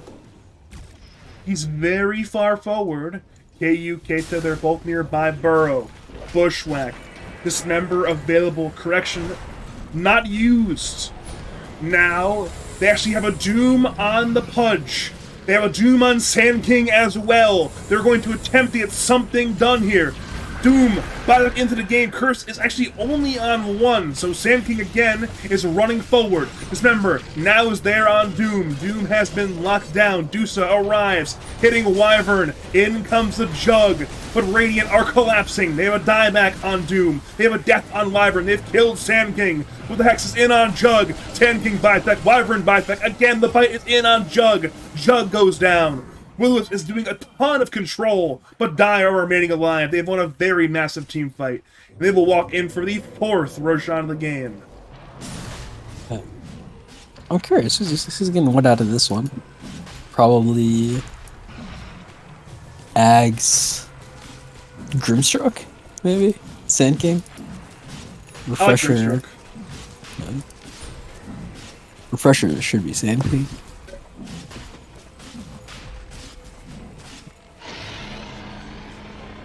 Anyways, a lot happened in that fight. Doom ends up dying back. It doesn't get the second Doom off. Jug does not need to expend buyback, at least for Radiant. And there's tier 5 items going on right now. Arcanist, oh, that's one of the OP ones. All right. Let's say on tier 5 neutral watch. They got Seer Stun's okay, depending on the game. It's like pretty okay on Wyvern, but it's not crazy. Pirate Head Jug is actually pretty nice, I'd say. Arcanist armor is like the best item in the game, though. It's one of the broken ones with Force Boot and Ex Machina. Speaking of Force Boot, Dire team has Force Boot. Side instead. Wait a minute, they run in for Webby. Webby does not have buyback for 50 more seconds. We see a curse on 2. It's KU and Foreplay. Keita blinks in, the curse remains active. Dagon in. They try to kill KU, but the Lotus Orb ensures Coddle cannot finish the kill. No kill on KU. He's barely alive, and now Foreplay returns to his mission to get the Mega Creeps. He kills the tier 3, but now we're seeing Sus back off. Again, the game continues. And we are back to tier 5 neutral watch. They still got an Ex Machina to find. One of these teams have an Ex Machina to find. Wait a minute, Dire don't see a Seer Stone. They don't know where a Seer Stone is. Where is it? We need to find it. Somebody needs to find it. I'm hoping it's us. Let's take a peek. It is... I literally Yeah, no. can't find it. So apparently me and Sus have something in common. They cannot find the Seer Stone. You got a Giant Swing on Pudge. That's pretty good. Where actually is it? The Radiant Claimants? They did. They've got 2 Seer Stones. That's Is pretty Seer funny. Stone stacked with Seer Stone? What do you mean? Good point.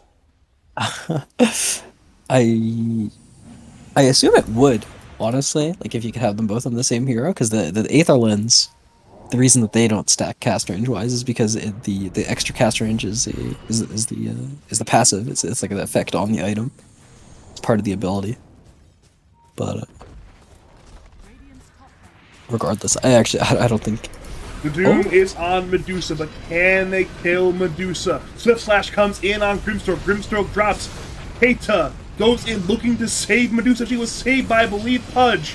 Now again, Swift Slash, this time off the mark, affected by Lotus Orb. Keita is low, but Keita actually has 2 lives. 1 life has been lost. KU blinks in, bringing down Choppa. Pydock has a stun on Jug. The curse is still on cooldown, and now Radiant are on the run. Jug is trying to fight, but Radiant are running out of HP to lose. Soulbind in. Swift Slash again up.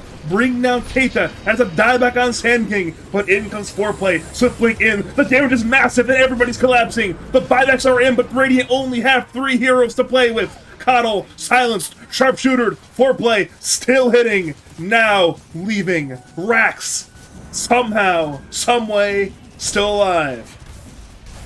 They actually just like kind of reset there on Dire. I'm surprised. I feel like this is where you're supposed to go end the game. Foreplay, go put that leveler in. They got no buyback on Doom. They got no buyback on Wyvern. You should know this. No BKBs, refreshers. It's gamer hours.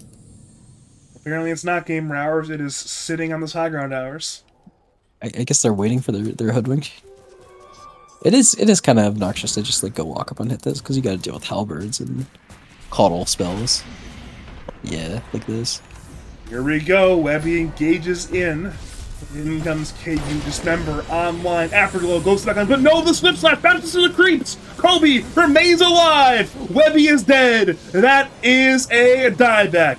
It is Coddle and it is Jug. Doom alive at 11. Wyvern in 55. And they're playing now down to Mega Creeps. The Dire at minute 66 have claimed them. And Foreplay has his eyes on the solitary tier 4 tower. It's already low. It's now dead. KMP, Afterglow, and now Choppa around the defense. 3v4. Dagon. It does very little at this stage of the game, and here we go. Throne under attack. Swift Slash again is in. They want Medusa, the Hex, the Mana Burn, but it's not enough. KU saves with that Shard Dismember. So Dire walk out. They've lost no heroes. Radiance technically have defended, but they are in one rough spot now. Yeah, the Jug needs some like giga damage. I mean, he needs a rapier or something, like a Moonshard Butterfly, because obviously I'm just not getting the job done right now. It doesn't do enough damage. With speed reaction actually saving his life for now, but Dire are still killing him. Jug is just so low, and Jug, he's hexed, he's dead. That is another dieback. Curse. It was good, but not good enough to defend the base. There's now a Doom on Medusa, but Medusa is absolutely fine. The damage, it just isn't there. Radiant cannot kill anybody. Coddle, low. Doom, stunned by Fallen Sky. Coddle dies, buys back. Choppa is dead. That is a dieback. Wyvern stunned by Stone Gaze. Down goes Wyvern. They move to Coddle in the fountain. He is dead. That is a full 5-man wipe, and that will be sus. Taking game number 1 in 67 minutes. There's a lot of throws both ways this game, but they end up coming out on top. I think it's just a lot easier to play around Medusa late game scenarios than it is to play against this like jinky half tricore that whatever had going on.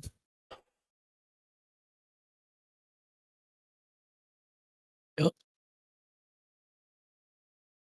That was a wild game.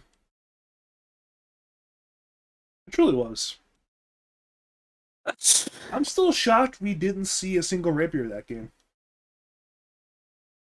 That is true. Yeah, I mean, Jug ended up having a bunch of money at the end of the game. I think he ended up having like 9K. And Dusa, I guess it didn't feel comfortable like ripping into halberds and dooms and curses, which is kind of reasonable.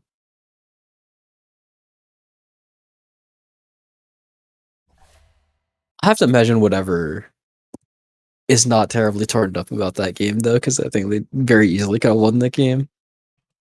Those games generally feel less frustrating than the games where you just have no idea how to win or where you went wrong. I guess if you're whatever, I mean, whatever really haven't lost too many games this season, but now they've lost in 67 minutes to middle lane Pudge. I'm not sure if they're going to go back to the drawing board after that one or if they'll stick to their guns again, but that's not a game you enjoy losing for sure. I mean, you never feel good losing a game, but it's your. I think they probably know where they went wrong.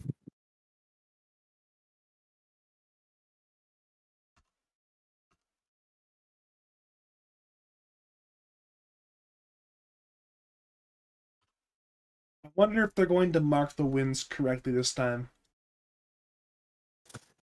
I hope they do. I really hope they do. SMD and Red 2 duo queuing. Wait, who's duo queuing? SMD and Red 2. Oh god. That's a dangerous one. You gotta Oh, stay out of the streets. God. Do not want to run into those two. They are back on some bullshit. I thought those two hate each other. Yeah, they got a really really complicated relationship. I just let them be. I don't touch it. For those who don't follow Tier 2.5 Anecdota, SMD and Red 2 are two of the more notorious names in those circles in terms of being contentious figures, so those two being together is a little bit shocking. Sure, I'm sure I'll learn about this in like 11 hours, but it is what it is. So that means I'll definitely not be learning about that one in 11 and a half hours. Logical would never leak stuff to me. Never. That's not me.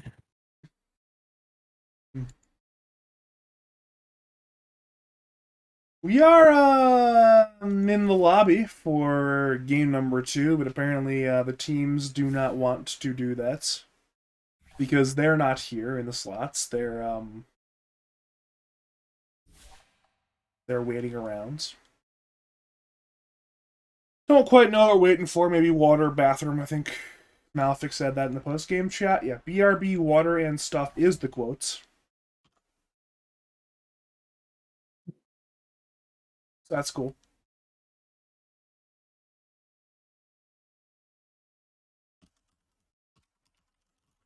That is cool. I wonder if we'll see. What are the chances that Pudge will be first aids banned this game? It's not. Yeah, but what are the chances? I'll say like 22. About 2/9 chance. 2/9 chance. I think after What? last game, I'm. Oh yeah, About yeah. 2/9. I mean 22.2 for being precise, but Yeah. I mean, I think there's a good chance after that game. You might just want to mix it up, say, you know what?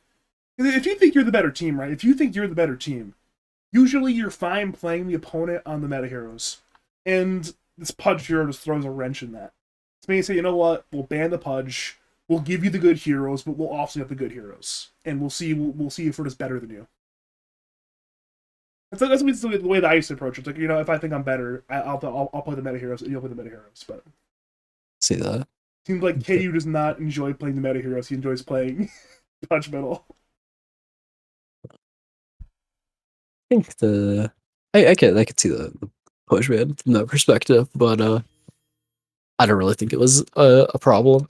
Kata won the lane pretty handily, and then they're able to get some good kills on it. I mean, it's hard to say what they did wrong in that game because they definitely very easily could have won that game. I guess they could have been more decisive in the mid to late game because there were opportunities after they won stuff where they didn't win more stuff. Because it's Yeah. you take an inch. There are a lot of great teams, right? If you give them an inch to take a mile, Sus gave whatever an inch, and whatever took like maybe like 4 inches at most. They didn't take much more than that.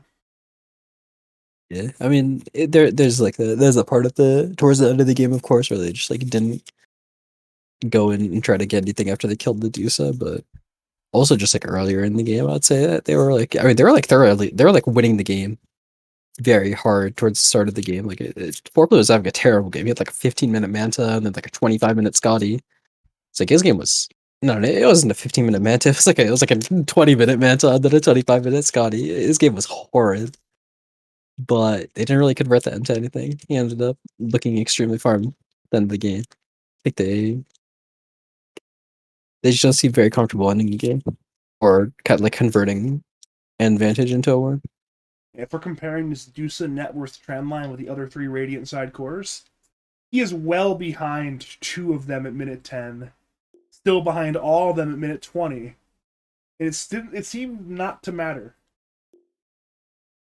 It seemed like he was given the space.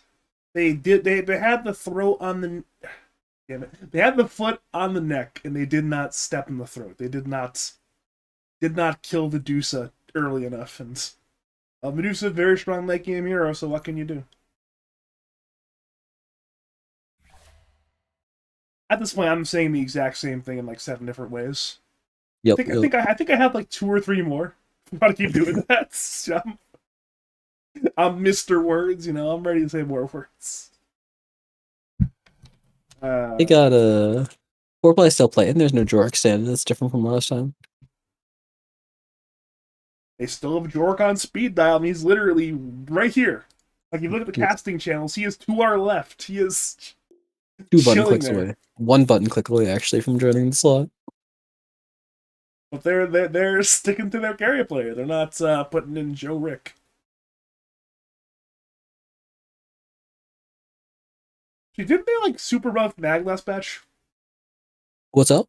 Didn't they like super buff Mag in 7.31D? It wasn't as like the Ags got buffed, but I haven't. The only person I've seen buy an Ags is 9. It is Joe Rick's best hero. I've never seen him buy an Ags. Did you play that game? I don't think you did, right? I didn't. But you can give your honest answer.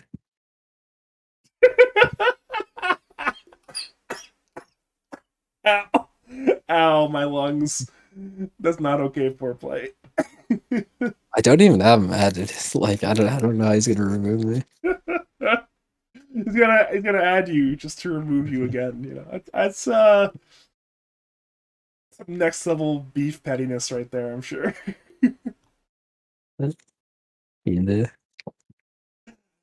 What can you do, indeed?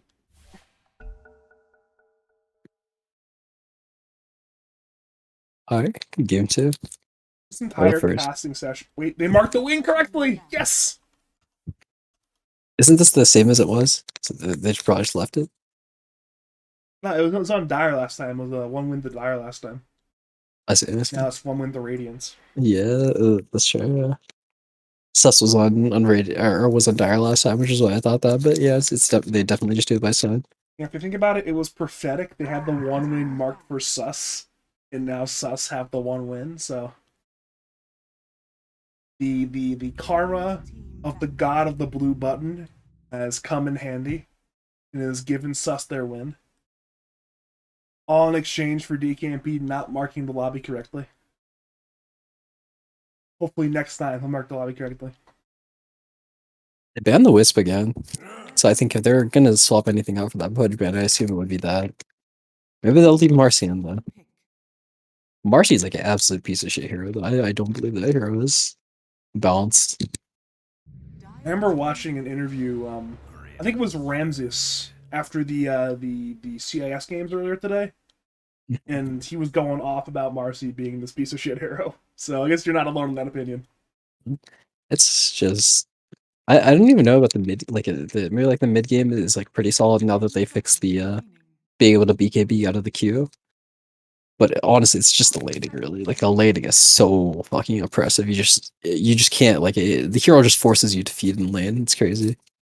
It's reminiscent of like on release Earth Spirit. You just like you press your buttons, and if you press your buttons correctly, the opponent just dies on most heroes in Dota, no matter what you do.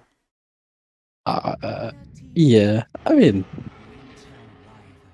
yeah, it's pretty true.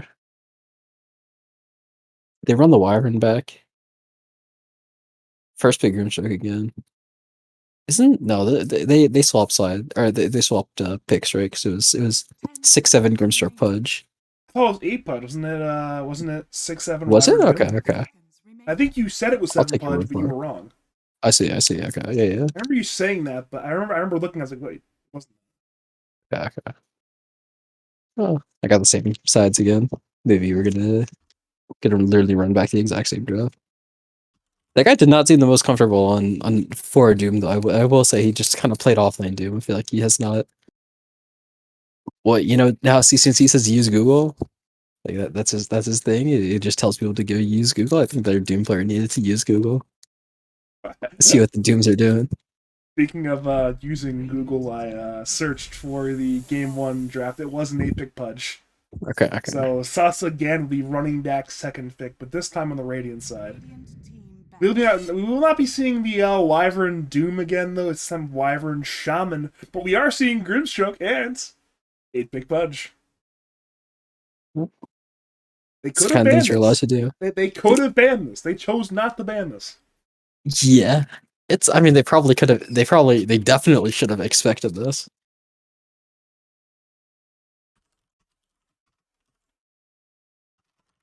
See, what did they ban last time? They banned Void Spirit Invoker and Alina as mid heroes, I think. I think it's the Pudge. Honestly, I think it plays pretty well into. I think Void Spirit does not lane particularly well into Pudge. I know that's DKMP's hero.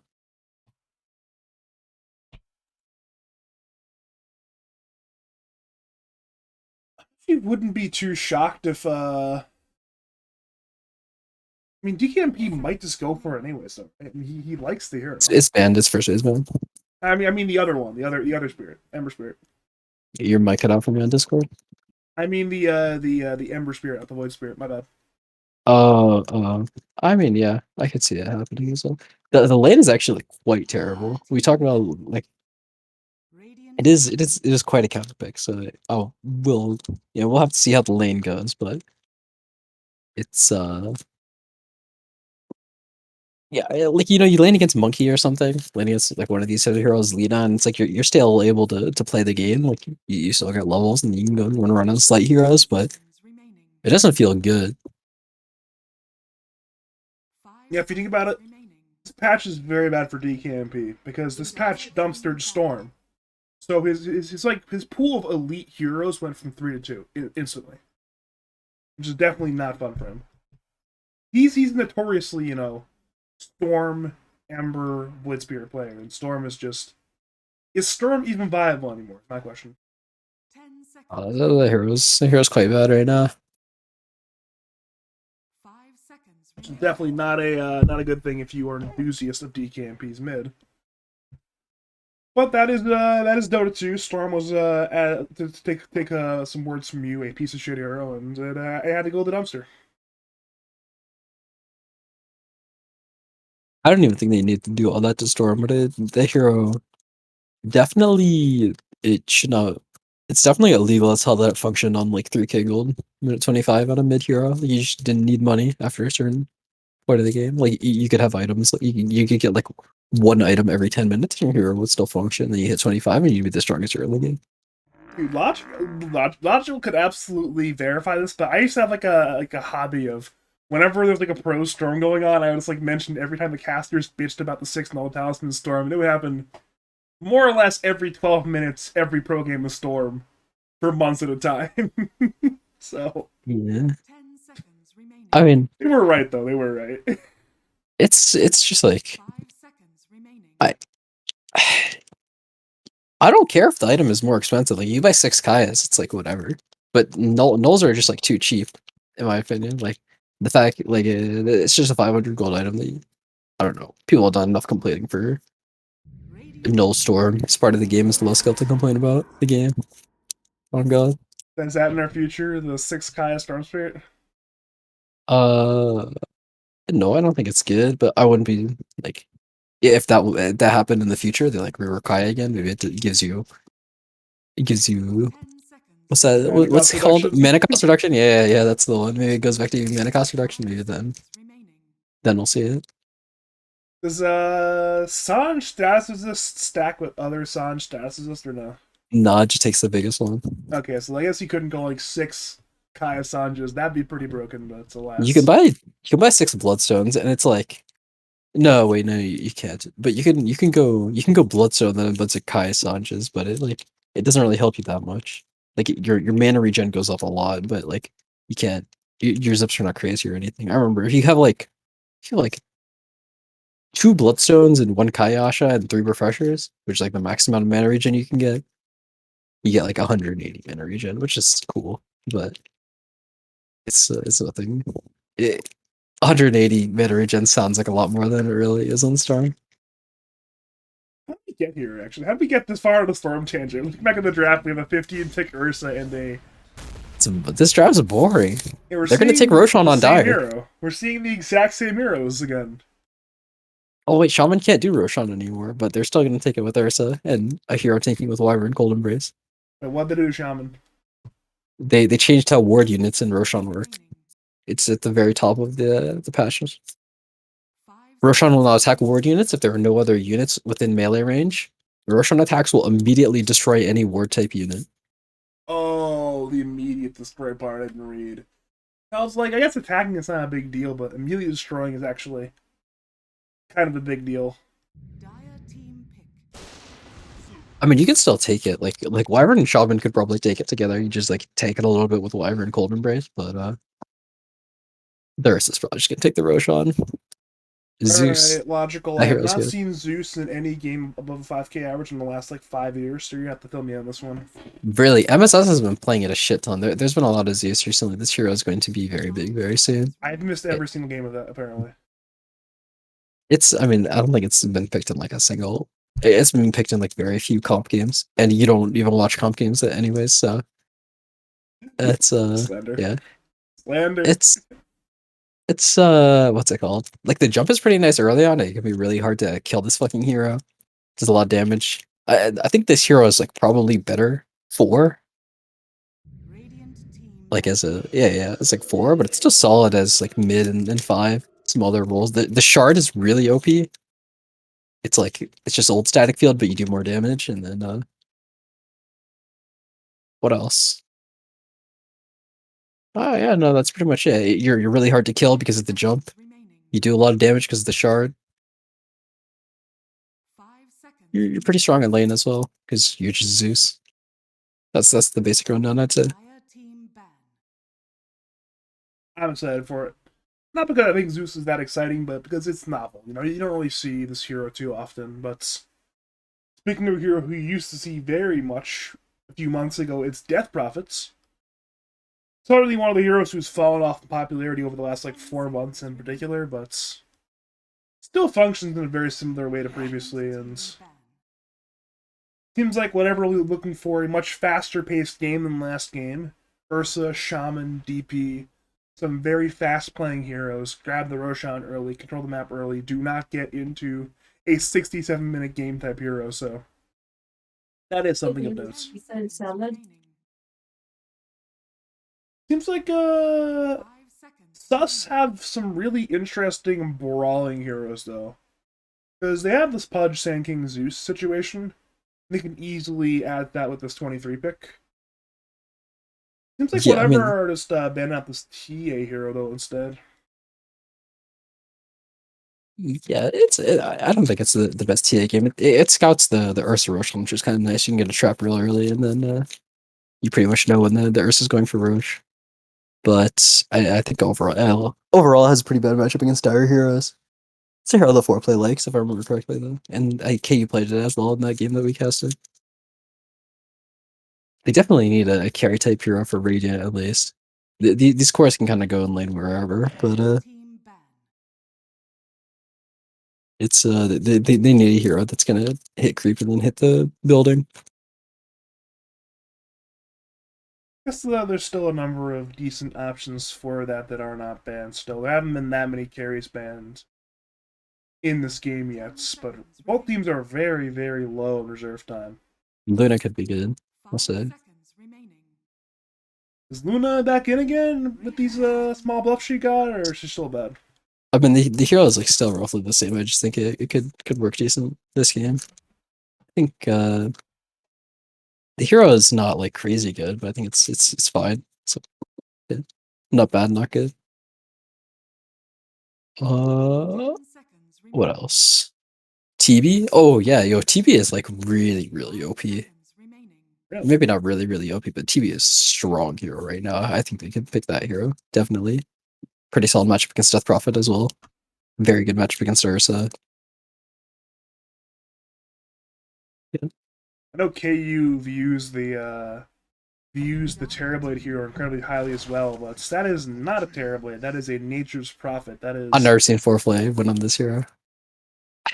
Well, to see if he's going to prove you wrong. I mean, Yeah. you did not. He asked between the games, was logical planning me, and at the time the answer was no. But if he asked that question again, the answer would have been changed. I remember he like tried to learn this hero for a little bit and then he lost a bunch. And he was like, how do you win on this hero? And I tell him you just need like you just can't skip out on a BKB. You just need this BKB second item every game. And I actually I don't remember what happened after that. But I just remember that he lost a bunch on the hero. And then he was like, yeah, this hero blows. The problem is you should have recommended him GameLeap.com/speed. That could have helped him with the figuring out gameplay. Very true, very true. Alright. It's it's a pretty good Nature's. I mean, it's not really actually. It's hard to play against Wyvern. It can be hard to play against Ursa. Your hero's really good against Pango though. You can just you could just game in that hero if it's rolling and then you sprout it with Sprout Leash. It's really funny actually. If you sprout this rolling ball, it just gets stuck when it's leash.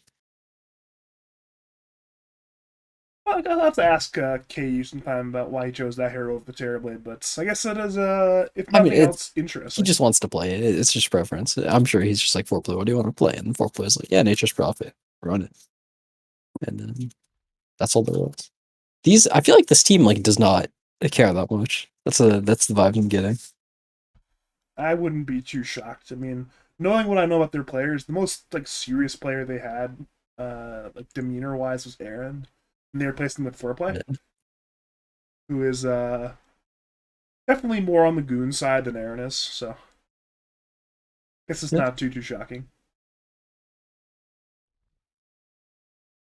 Do you have any preferences for these two drafts, or?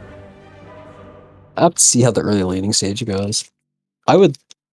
I'm a fan Carrion P overall, and I think that. Their game could be easier to play. I mean, they already played like 3 out of 5 of these heroes, and they won with it, so only makes sense. But the laning stage is gonna matter a lot. I think laning stage should matter a lot, but it probably won't end up mattering. Like the Ursa's gonna get like a 3-minute diffusal blade, and then they're gonna lose the game anyway somehow. Bold predictions. If you are just joining us, welcome to game number 2 of whatever on the Dire team taking on Sus on the Radiance team. In a 67-minute epic, Sus won game number 1, and given these heroes, it is very unlikely we'll see another 67-minute game, but you never know. My name is Lon. My name is Badger. I enjoy the one only logical Dota, and apparently I'm losing it mentally at this point. Almost calling myself logical Dota. Anything cool happened in level 0? Not really. High fives. Yeah. This ward, which is basic, it's okay. This ward, basic, it's okay. This ward is like, it's not basic, it's interesting, but I don't think it's phenomenal. I'm curious as to what the purpose is. And then, do Radiant have their ward? Yep, KU has it. Guess that one will be headed to mid for our back-to-back mid-Pudge games.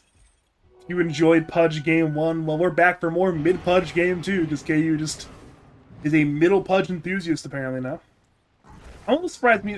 I know he was, I mentioned it with Game 1, but he's a safe lane Pudge enthusiast, but I know he's parlayed being a safe lane Pudge enthusiast into a middle lane Pudge enthusiast, so... It's a big block by KU. That's actually too good of a block. Yeah, I mean, this kind of happens sometimes, but honestly, I don't think it's that big of a deal. I think even if like you just kill the way first, and I think there's a lot that you can do. Like he's just level 2. He should go in and try to e-click some of these creeps into the tower now.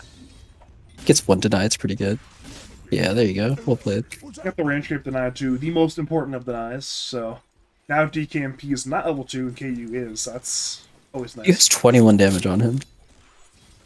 Punch just has 76 base damage. I guess he has a lot of level up, but still, that's a lot of base damage. True. I pop him in the last hits. I will say I was surprised to see that Ursa got his third spell level 1. I think that he could have done a lot of damage to the Zeus if he skilled Q there at the early rune fight, but he just pre-skilled Fury Slaves. I'm curious as to what all the MMRs of the players are. Oh, His first blood bottom lane, Webby ended up dying to 4play plus his Treants plus a Kobe, and he will perhaps get a kill on Choppa as well. He's slowed by that Stroke of Fate. One more hit from 4play will do it. He has more move speed, but does not want to commit with Webby respawning. Honestly, the MRs are relatively similar across the board, but there is a bit of spread from like 5-5 to like 7-ish, so we'll see that later. Bottom lane, we see 4play. I guess that is Vengeance for the side of Webby and Choppa, breaking down the Furion who got first blood on them. And I think all the action will be bottom lane for now. Well, he's pushing into him. He's not going to lose too much from that death. I didn't see how he got that kill though, which is, and getting a kill like that pretty early on is very nice. I think if he TP'd out and then TP'd back in, like just to heal up in base, I think he would be like very solidly ahead in this lane. Now, no, the lane's about even. If you're asking regarding first blood, he's kind of slapped them. Yeah, I mean that's typically how it goes. Grimstroke and Nature's Prophet, though, I will say, are not they don't really work the best in lane. However, Zeus and Sand King do work very well together in lane. You can zap the sentry wards for your Sand King with the Zeus Bolt. Big career kill, perhaps. What's like? It's Boots. The Boots got the Afterglow. That's a very important boot arrival for the Ursa, who now can run after Zeus. He jumped across the map. Ursa is still going to be able to chase him and kill him, though. Yeah, eventually, Malefic goes down there. Tried to escape, but that is somewhat inevitable. And now it's a burrow on Ursa, but Ursa's still just fine. That's a spiteful burrow strike, honestly. Like he just burrow striked him so he'd get to the creeps later. I think he missed like a last hit on a creep. I think he still got the XP on him. We're seeing a 1-for-1 trade bottom lane. Kobe dropped on the Grimstroke, but with the good Treant micro from 4play, it will be Vengeance on the Shaman. A 1-for-1 exchange. And that's a good play there from the Grimstroke Kobe. He Inkswelled the Treant rather than himself, knowing he would die before the Inkswell stunned, allowing Vengeance to occur. Over the top lane, we're seeing an R2v2 fight, Sand King and Ursa in the man fight, but neither of them will die quite yet. We are seeing 2 to 3 kills across the board, so once again, a lot of early game action. Wait a minute, in comes Ursa, knowing Sandstorm's on cooldown, the burrow's away, but it's a level 1 burrow, so no escape for Keita. Now 4 kills for the side of whatever. That was really unfortunate. The heavenly jump just didn't hit the Ursa. I think it was like just out of range or something. Or play with the lag pause. I think he's playing on like 200 ping. I'm not sure where he's at right now. I'm not sure where he's currently located, but I know that his ping in Dota is like quite terrible. That's a major disadvantage if 4play is also playing on 200 ping, because they have Keita also playing on 200 ping, so that means they have 2 players playing on 200 ping, which make them by far the highest ping team in the league. Hang on, I have big nowhere phone. I know Mr. Lens and Jinx play on fairly high ping, but that's just one player on a team. This is two players on a team with high ping. Yeah, Mr. Lens plays on a lot. I remember when I statused, he was like 250 or some shit. That's unplayable on God. I want to say Jinx is like 160 or something as well, which is definitely a lot. And What can you do sometimes? Wirings and routings and cables. Very complicated. And honestly, as long as you don't like abandon games, like as long as your connection doesn't drop, then you can probably get away with playing anything. It's definitely makes the game more frustrating though. I guess back in the day, we just kind of played Dota 1 on bad ping. So if you're used to playing like Dota 1, then you're used to miserably unplayable ping. So I guess like playing Dota 2 on Twitter ping is probably better than playing like Garena pubs on 350 ping by that logic, but it's still bad. We are back though from the pause. Radiant have gotten their players back into the Dota 2 lobby for some Dota 2 action. Looking over at CS, we're seeing KU way ahead right now. He has been enjoying that small camp last hits. He's again going for the no hook build. He's currently a 0-3-2 skill build, utilizing that max rot into max flesh heap build. We are seeing Sham being run at in the Radiant side jungle. Foreplay and Scobie will eventually kill the Shaman, perhaps, or no, they're actually going to let him leave. He had the boots and the windlace on Shaman. He's just too fast, and they'll walk away. It's a little bit hard to kill heroes with your your current lane for Radiant. The Nature's Prophet, Grimstroke, not the best at killing heroes. You can like Inkswell Treant, which is pretty nifty. I think they've done it a couple times now, but unideal to say the least. I think he's just actually almost dead, but I don't think he'll die here. He'll end up walking away, I suppose. Once again, good body blocks from Foreplay up the Trance. Webby is very low. Trigger Fate was missed, however, but this route is hit. Fair Fire pop, but one more hit will do it, and the damage from the Inkswell brings down Webby. So despite the suboptimal kill lane, they've gotten, I think, 3 kills now in this lane. So that's kind of wild. I'm starting to see how they're getting these kills, man. Hit him. some backhand stuff right there. What can you do? You're right, but what can you do? KU is really owning the Midland, though, I will say. I think it's Pudge laning. Also, oh yeah, against DP, actually. This is something that Speed was telling me about. This DP versus Pudge matchup is actually pretty sick for the Pudge, because when you press Flesh Heap, you take like extremely little damage from Spirit Siphon, because it hits you every single tick instead of like every second or whatever. So it's just a ton of small damage instances, and they get blocked a lot. Over the top lane, we're seeing Keita perhaps going down. He's incredibly low and had Burrow up in a half second, but was not up in enough time to burrow away from Afterglow. So it's just one more kill for the Ursula. Over to bottom lane, we see a Shackle on the Grimstroke, but under that T1 tower with the safety of that armor, Aura, and his ally Trance, he will survive. It's been a very good day for Flesh Heap. That's just 2 games in a row where KU this is a very, very fun time of Flesh Heap. The spell is definitely good. It's just that I don't know if the hero has been fully explored yet. Like there's like some roller build I think that people are gonna eventually stick to. Until then, though, it's the hero's still just kind of a meme pick. It's one of those things where all these doomsayers and prognosticators are telling, "Oh, Flesh Heap's so bad." Speaking of things that aren't bad, it's Webby being stunned by Inkswell bottom lane. I believe he dies here to one more hit from he will. But people were saying on release that this new Flesh Heap's terrible, unplayable garbage, but it seems like it's actually quite good the more I think about it, the more that the meta's progressed around it. Yeah, I mean, this spell's gotten changed a couple times now. I think that when they added the active, it's been pretty solid overall. The numbers definitely got a lot better on it. And the hero did lose like the magic resistance or the HP regen that you used to have on it. But the hero's definitely better than it was before.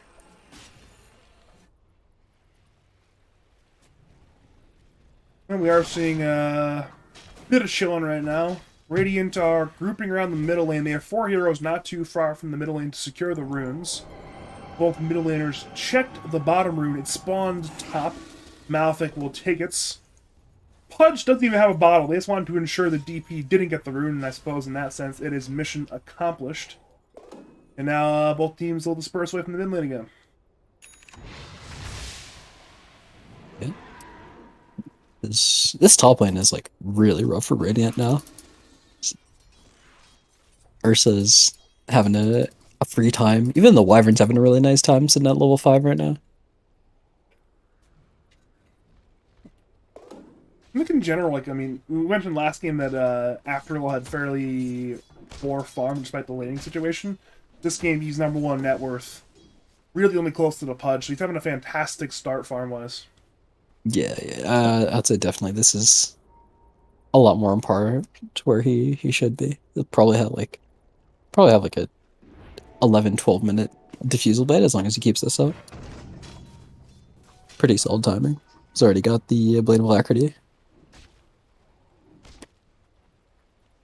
It's gonna be certainly a scary game. You mentioned the potential of this very early Roshan, and that seems to be certainly possible if nothing else. Wouldn't be too shocked if they grab at me. I think it was game 1. First Roshan was around minute 27 or so. That's not going to happen this game, I'm quite sure. You can be just like hard rush boost travel. I'm not a big fan of this if your lane doesn't go that well. Webby is Eventually dead, I think. Maybe? alive. Drop a sentry, yeah. Oh, that was unfortunate. He Tumblr toyed out because he's getting blocked by the treants. Interesting. Well, Webby, I suppose, escapes death. Possibly should have went down, but did not go down. Gets away with his life this time, and we're seeing Malefic. That is a very fortunate invis rune, but Fox was prepared. She had the dust on the Wyvern. DKMP and Fox will secure the kill on the Zeus, has one more kill for the side of whatever their 6th kill of the game, and for now we're seeing Ursa with some very aggressive posturing. Thought he might turn it into 7, but chose to farm instead there. Yeah, with the sentry, they saw the or not the sentry, with this obs ward covering the triangle, they saw the Pudge taking this ancient stack, but Ursa ran over, tried to do something, but I think this is kind of too wishful thinking. He doesn't even have his diffusal, but yeah, he can't really do too much to the Pudge. Wasn't able to make it there in time. DKMP is dead. That's a lot of commitment again. I mean, TP in by 4-plate, epicenter from Keita, the number from KU, but the kill was secured on the DP, and perhaps they might get this middle T1 tower. It will be a trade, though, as Dire secured that bottom Tier 1 tower with the Siege unit and the Mass Serpent wards. Dire still have a glyph, actually.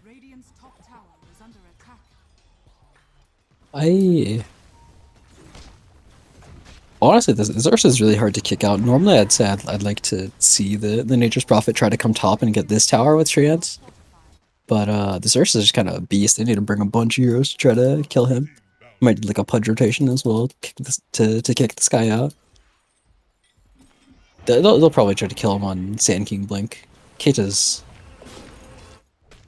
not that poor actually for having such a rough lane.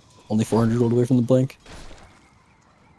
Sand King into Ursa, definitely not the ideal Sand King lane.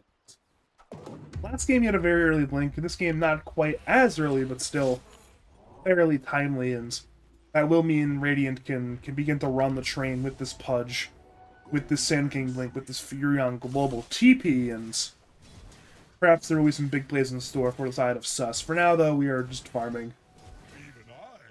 That's a good time to farm. UKMP is going Wizard Hood. That's pretty surprising. Eternal Shroud. Okay, maybe just going for casual hood, but had the Wizard Hood queued up. An It's interesting a pick on pretty DP. fantastic game for that casual hood, at least. I can tell you that much. Yeah, definitely against the Zeus, against SK Pudge. Pretty solid pickup. Ursa did kind of rotate out of the top lane, so now I do think that they should try to take this tower. 4 players already kind of postured up here.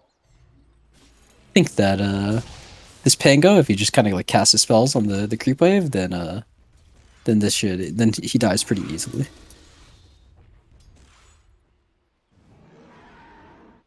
Radiant kind of have all the like.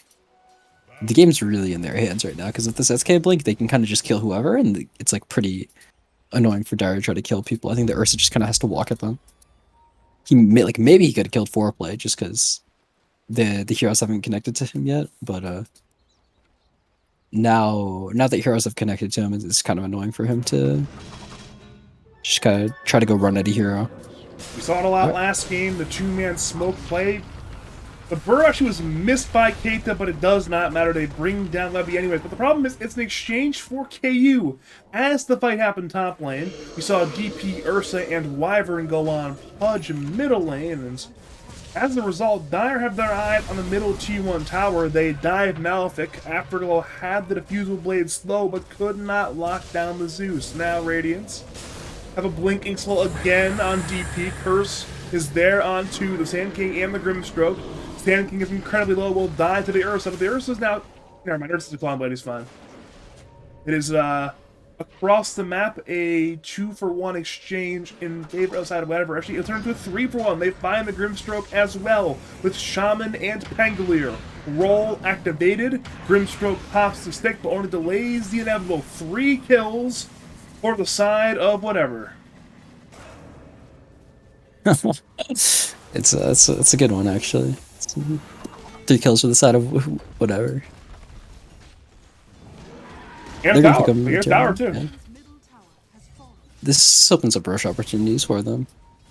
And also they can kind of just like run to the triangle. I'd like to see them try to get a ward up like here or just somewhere in the triangle to be able to run at this MP.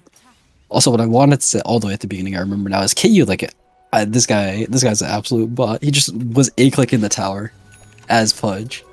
Wait, like he was asking for the Ursa, just run over with the Diffusal Blade like this and just jump on him with the Diffusal, get the kill.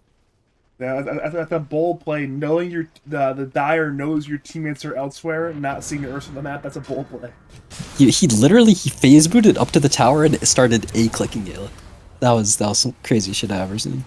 Speaking of some crazy happenings across the map, it is Pangolier being gone on by 3 top lane, and we saw it a lot game 1, I already mentioned that I think, but Sand King and Grimstroke pairing together very nicely, and with help of Foreplay they not only kill the Pangolier, but also grab that top side tier 1 tower. Foreplay's 5-1 right now, which is pretty impressive, pretty good kills, but we'll say he's a little bit poor. I think for having this banger of a KDA, you'd expect to be top over. Oh, Goodbye, KU again. Caught Ursa not only had the Diffusal Blade that he had earlier, but now has a Blink Dagger as well. And Dire walk immediately towards the Roshan pit area where they will claim a Zeus kill. Perhaps or perhaps not. Heavenly Jump. Never mind. Zeus could not jump away far enough from that Ursa Blink. And well, I don't think Radiant have a Roshan contest in them. They will have Inkswell and Burrow plus Epi if they so want to make the crazy play. That's a big baller play if they go for it. I think they could go for it, but alright, let's see it, Keita.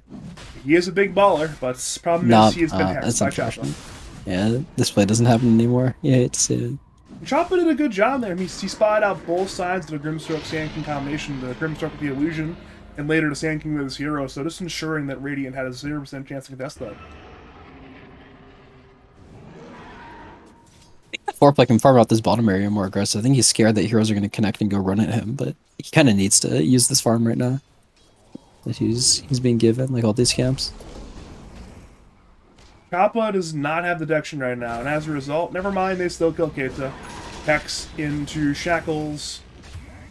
Currently detection not needed if eventually he left his own Sandstorm, but I suppose if you didn't leave it, eventually Wyvern arrives with detection and Sand King dies.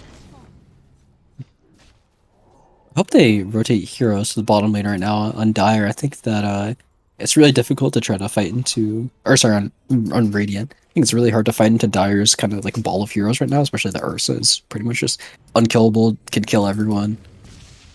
They go bottom on some heroes and try to get a kill on this DP, then I think that's their best course of action. However, I think that all the heroes are going to connect on Dire, and they're not going to be that fortunate. then yeah, 4-play just TP's top. He's gonna go run top again, push this lane out. They're just gonna go back and forth, and this is gonna go on forever. So whatever are winning in that style of gameplay, though, they're getting the Definitely. kills here and there, and perhaps we might even see this this bot tier 2 tower go down. If DKMP wants to commit that EXO on the DP, that will be a very easy T2. Yeah, why not? Let's commit the EXO, kill the tower, grab the outpost, take control, and then of course just sweep across the map and control everything. Yeah, it's definitely the best way to go about it, because like Rain's not gonna come back and try to defend. They just can't do anything. He's not even committing the EXO. He wants to hold the EXO either for a different tier 2, or if they're feeling especially bold, then that tier 3 siege. That one's probably a little more unlikely though. I like this. I like this TV by Webby, just to clear up these creeps. It didn't miss his spells though, used on the glyph. That's never a good look.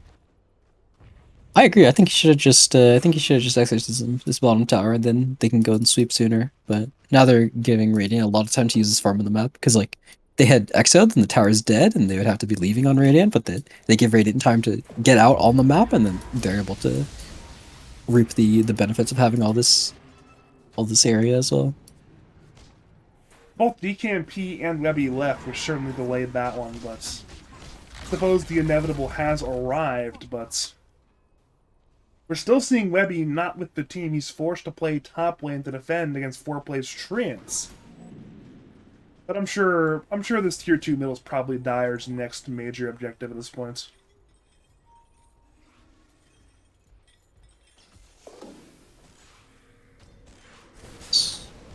Okay, they're going the Shaman. Nice little pick off. That's a good play by Radiant. Can't hate. Well played, Keita. Another Inkswell Burrow combination, just tons of damage, and Shaman a very, very soft target.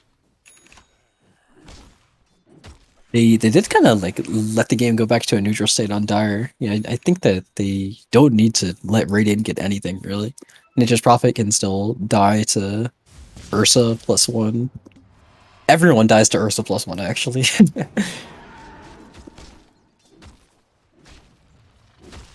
Ursa. Speaking of Ursa. Never mind, speaking of Ursa, he'll be stood in place for a while because there's a pause. It's just unfair. When we unpause, he will have double damage rune in his bottle still. There is a minute 12 on the Aegis timer. DP as Travels can join her Ursa and team for this middle tier 2 siege, but for now it is it's pause time.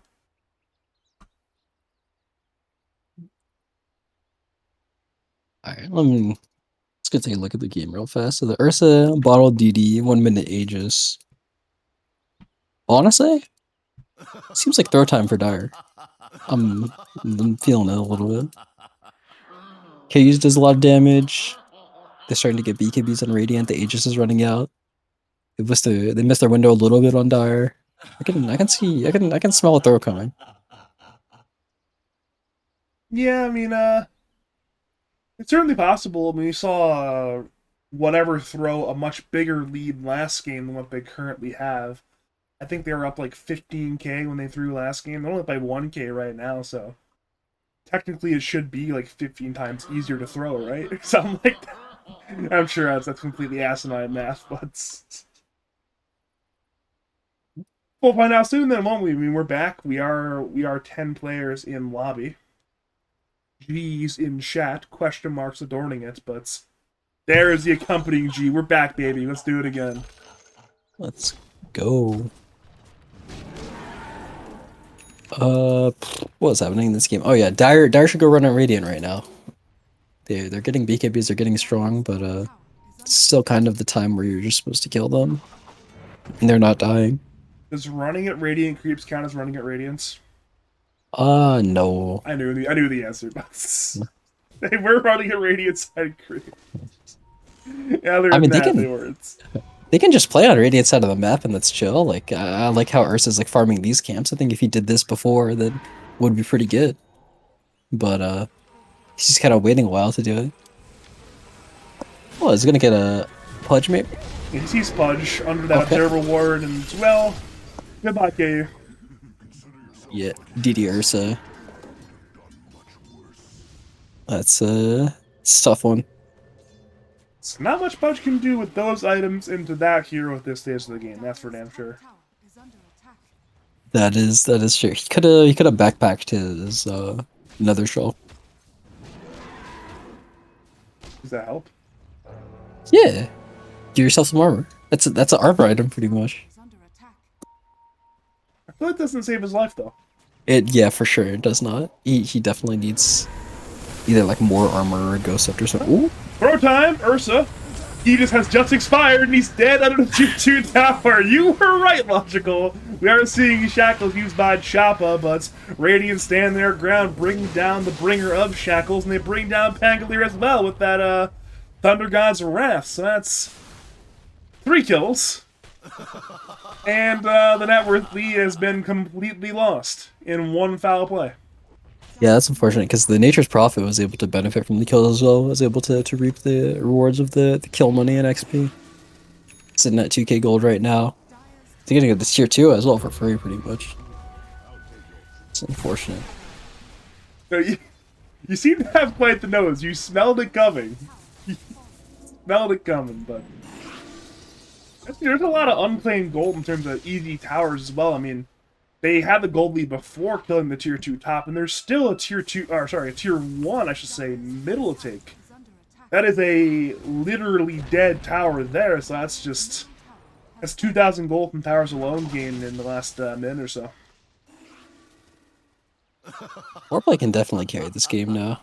Like, his heroes or his matchups this game are already like pretty fine, but now with this, like, he just got given a free little stimulus check of money.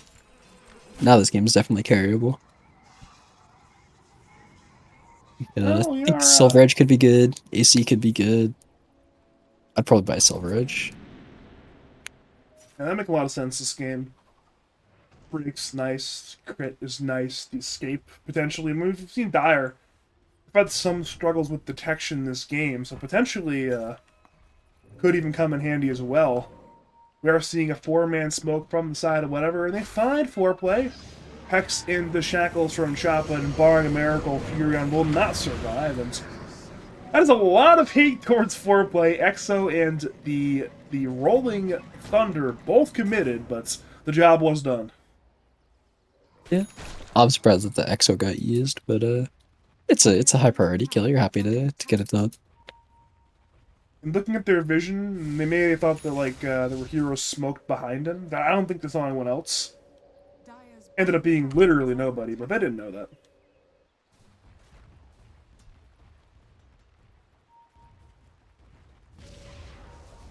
We are back to some lane D pushing though, thanks to some heads-up play from Keita. He brings a TP DKP and parlays that one to a kill on Fox. So Keita is globe-trotting all the way from bottom lane to the Radiant side jungle, making a play into another play, and now we are back to Radiant again, regaining some more map control. Dire did get some pretty decent vision up during this time. Or did they? Yeah, they put a ward up. They put a ward up. So that's at least some more coverage of the Radiant side tracking. They have 2 wards in that area, and they have caught the Radiant side smoke. I'm sure they are well aware of the smoke play, even though Keita is leading the way. I don't think anyone Dire is going to get caught here. Yeah, that is a good dodge of the smoke gank. Again, this Inkswell Burrow combination, very powerful. And not dying there is pretty optimal. They're able to get this nice deep ward at least on Radiant. They put this one up as well under the cover of their smokes. It's not a complete failure for Radiant, I'd say. They're able to pick up some nice vision on the map. Prepare for this Roshan, which is going to respawn in 20 seconds, 20 minutes. Actually, unlike last game, it is a very early respawn on the Roshan. I believe closer to about 9 minutes on the respawn this time, so potentially we'll be seeing the second Roshan sooner rather than later. Dire know it can be alive. They've scanned the pit. They know something's up. Little do they know it's only Grimstroke sitting in the pits. Dire smoked as 5. Shaman leading the way. They'll pop the smoke on KU. Radiant have vision. They catch the Shaman, but in comes the roll from Webby. Soulbind puts Pangolier and Shaman down. Now she breaks the Soulbind, bringing Pangolier and DP together. Choppa goes down. In comes KU, bringing down the Wyvern. Radiant have killed both supports, and they want big kills on cores. Afterglow finds Kobe, but Kobe has plenty of backup. They have stunned the Ursa. He will enraged. He is angry. He is red, but he's been caught in the Sprout. Zeus has died, but it's a fantastic exchange for the Ursa. A 3-for-1 trade. KU gets all 3 kills. Wyvern has bought back, but for Dire, it'll be a very hard fight. EXO will be lost, and Radiant will claim that second rush round of the game. But Radiant just like super giga outplayed them that team fight. That was crazy. They led with Shaman, who had the wards, and he put a ward here, which I've never seen before, honestly. That's a crazy spot. But it got dewarded instantly, and they kind of just got picked apart. Radiant took the fight really well. KU was like sitting here, was able to help kill the ward, and then blinked here to the to kill the Wyvern. It's really hard when you're fighting uphill into Radiant vision like that, and they're like super prepared. They got absolutely dismantled that fight though. That fight is hard enough without, even with Winter's Curse and Shaman wards, it's a hard fight, and they had neither because of the good positioning there from Sus. Well, Inkswell Burrow again on point. They find the Wyvern. The Glimmerkeep reactions were in time by Fox, but Radiant dropped the Sentry Ward. They bring down the Wyvern. That is actually a dieback. I don't think it's going to be that important of a dieback, but it is a dieback nonetheless, and we're seeing KU hunting for more. Shaman has been spotted and dismembered and teleported on by Foreplay and has been brought to the grave for 44 seconds. Dire is really weak. Honestly, I think that Radiant can just go high ground. They're outplaying them in all these fights, and they're pretty strong. Generally, I'd say it's definitely better to go pick up this creep wave that's dying in the bottom lane and just go shove this all the way out, because there's a ton of money in this bottom area. But I think you can just end the game. Not actually, but I think you can just go get on it. Cheeky little melee Rex or something. Here we go again. It's Glyph activated by the Dire. It seems like they want to fight. Perhaps they want to go when Shaman respawns, and the Radiant have backed off. They forced out a Glyph, and they got some tier 3 tower damage, but as a whole, Dire have maintained a very healthy high ground.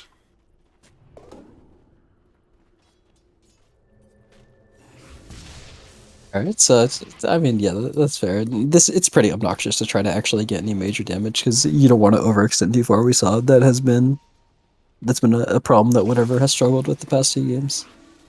So it's solid. They should watch out though. Well, first off, there needs to be something protecting the MP, and then. Well, that's fantastic. 2-man Burrow on DP and Ursa. It's a curse on 2, but Dire are collapsing. Shaman dead, Ursa dead. Shaman buys back, but it's Ursa just, once again, he cannot return to the game. So Radiance, if they so want to, could definitely go high ground. Webby is still rolling around, but doing absolutely little damage. The roll has ended. He has been bit by the Pudge, and well, he will be brought to the grave to join his teammates. That is Ursa and Pangolier, both dead. Neither have buyback, so I believe it'll be time to walk on high ground, hit some buildings when EXO is over, and it's over literally right now. Yep, they still have Aegis for 2 minutes as well. So, the Splinter Blast deep push doing pretty good though. The hook from KU. What a fantastic blink hook by KU. That was pretty good actually. Damn, I wasn't expecting that to hit. Are they missing creeps right now, Radiant? No, they're coming in. Yeah, well, Dire DKMP has been caught. He is in the Sprout. He's trying to siphon and survive, but there's only so tanky he could possibly be, and he will be brought to the grave to once again join his teammates, and it's just one death after another for whatever, and Pangolier and Ursa have now respawned, but no DP with no buyback, no Shaman. Webby is rolling up, trying to salvage the fight, but, well, he has been soulbound. His teammates must avoid him. And he has been sprouted. There's no way out. Now we see a curse on 3. All 3 Radiant cores are in the curse. Will Pudge die? Yes, he will. Pangolier actually gets away, so a big escape for Webby. Malefic hunts, Bolt is in, down goes Pangolier, so it is a 1-for-1, but with the Pudge being dead, Radiant might only get range racks, or perhaps not even the range racks. The Siege Unit is redirected as aggro! There will be no death on the range racks. No racks at all go down there. Radiant still have the Aegis, but only for 41 seconds longer, so... Dire defended. It's true. I mean, foreplay didn't go down though, which is the biggest thing. I think if he died, then maybe the game can look a little bit worse for Radiant, but they're still completely fine. Honestly, I could see him just like TP in and go hit this once at some point in the game as well. He does have a double damage rune. Thunder God's Wrath scouts out of the Dire team. We saw multiple jumps, but the one that resulted in a kill was Keita going on Choppa bottom lane. We saw foreplay of the double damage rune hunting as well, but just no kills for him there. Malefic's pretty strong. He's sub Zeus, but he just does a ton of damage in these fights with the Shard and Ags. Just been farming. When did this lead get to become so large? This was last time I looked. It was not 18k. Yeah, it's been steady. I don't think it's like one particular time. I mean, honestly, after this fight, the lead got really bad. I think, and then it's just slowly been going more and more downhill for Dire. It was a 2k lead like 6 minutes ago. That's wild. That's a massive lead extension from Sus. This is what you. I mean, no, not really. I think that the fights are really hard for Dire, so they're scared to kind of go anywhere, and so this lets you be more greedy on Sus. You can kind of just farm whatever. Seems like now with Aegis being lost, whatever seem to want to fight. They've smoked As5 into their track camp, popping it on the Grimstroke. They run at the Zeus. He's slowed by the Fusel Blade, and he will end up going down there. So that is a kill on Zeus. We see Burrow away by Keita. Webby will roll, but now Keita will big KB. It's TP. The only cancel was that Wyvern Curse, which was nowhere near close enough to being in range, so it is one death on Zeus, and the remainder of the team will scatter away from the Dire side track camp. Okay. So I mean, the pickup of Zeus kills, nice smoke break there by Kobe. Zeus ends up going down anyways. I mean, honestly, I think that unless foreplay dies somewhere randomly, I think this game's gonna end on the next Roshan. And if foreplay is lucky, he will have his Aegis in a minute. If he's unlucky, it'll be closer to 4 minutes. That has been a pretty big deal in this entire series, both Game 1 and Game 2, so I'll have to see when this third Roshan of the game, 7th of the series, ends up respawning. Yeah.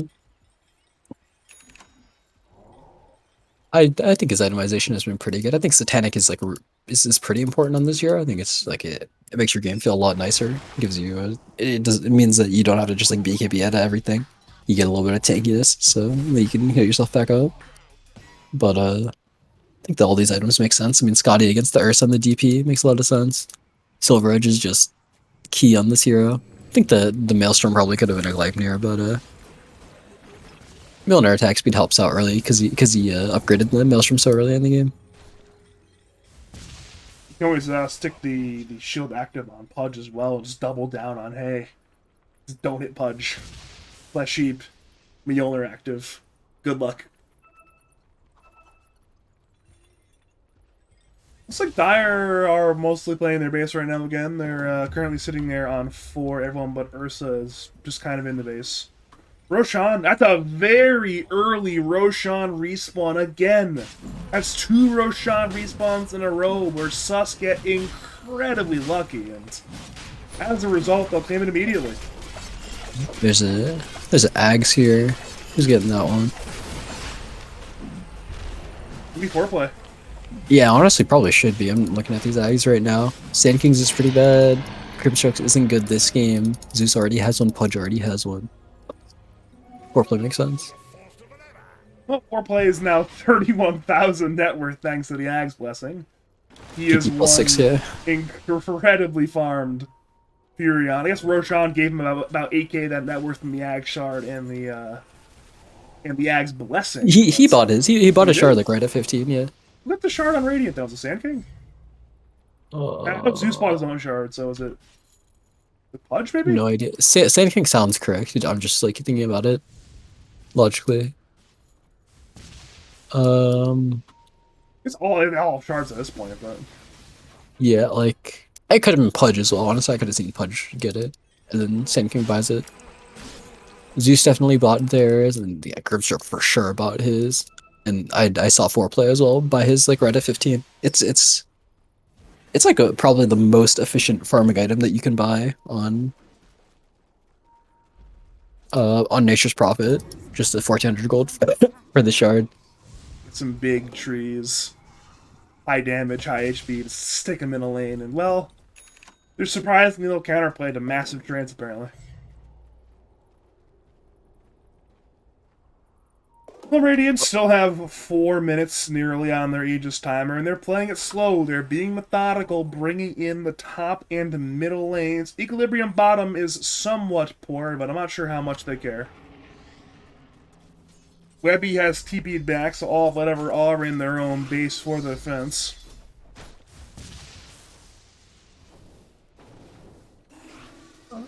Speaking of methodical, Radiant will even Lightning Bolt down at Eeyore. They're just slowly sweeping around, ensuring they have that vision advantage.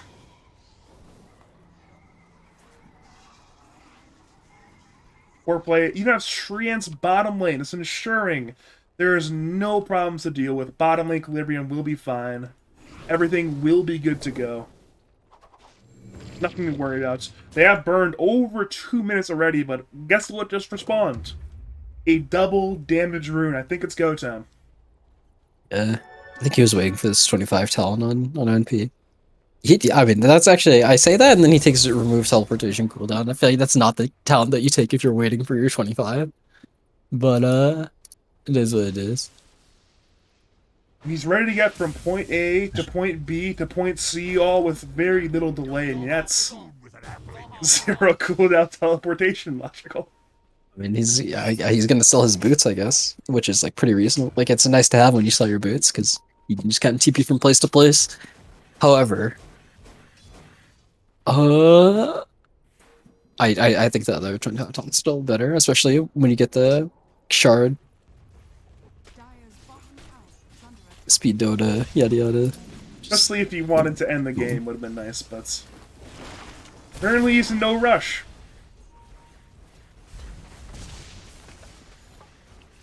Bottom tier 2, dead. That is the last Dire side outer tower remaining, and they could again return to middle racks if they so choose, or they could just play bottom, fish for hooks with KU, and slowly bring it in.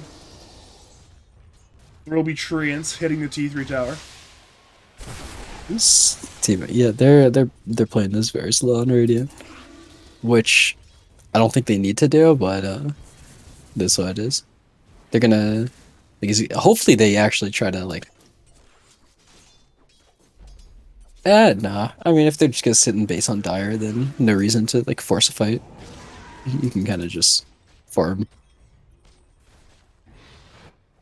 That's what we are seeing. It's a lot of farming right now, and it's a 32,000 net worth lead for the side of Sus, and if you're whatever, it's going to require some very, very good team fight execution if you hope to defend. Playing down by, at this point, 800 gold per minute is a very, very big margin to be playing down by. I guess the one good thing is Foreplay is running out of items to buy, but it also means he has a bunch of items. Bottom lane, Amblinks KU, finding Webby, and that will be a death on Webby. He's dead for 84 seconds, but does have buyback. So if Dire wants to make that final 5-man defense, they will have all 5 heroes at their disposal. Middle range Rax finally dies. It was very low HP for a very long time, but it finally meets its end. Foreplay has lost the Aegis, but he has Satanic now from his backpack.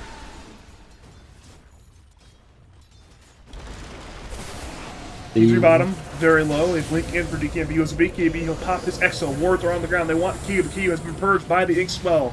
In comes Afterglow, running at Radiant side course, but he has been bitten by Dismember. In comes the Curse. They're only on Pudge. Afterglow's trying to fight. We have to be distracted with the roll, but Afterglow's solo, but so is KU, who dies first. Afterglow goes down.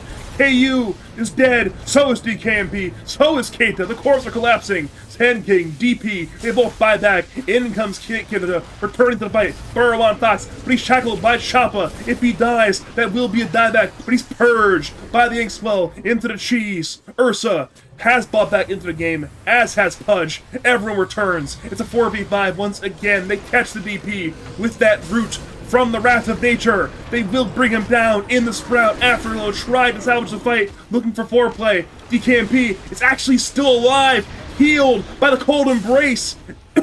Ursa is still fighting, now gets brought down. KU blinks in, brings down Fox. DKMP fears away the Pudge, but he has been caught. His life is over. That is 3 diebacks, and that will be the GG call. And Sus win the series 2-0.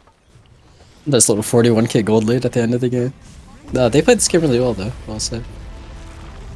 The game did feel a little bit stale, but if the other team just kind of sits on their base, then there's no reason to force it. Like you could just go farm the entirety of the map. The onus is on them to do something. Seems Two like over Sus, they're online finally. I mean, they had that 2-2 start, but now they're... You gotta think about it, they've won 4 of their games. We've casted 4 of their games. They've won 4 of their games. They're doing pretty well. Whatever, they're now down to 5-3. 5-3 is still very strong. It's true.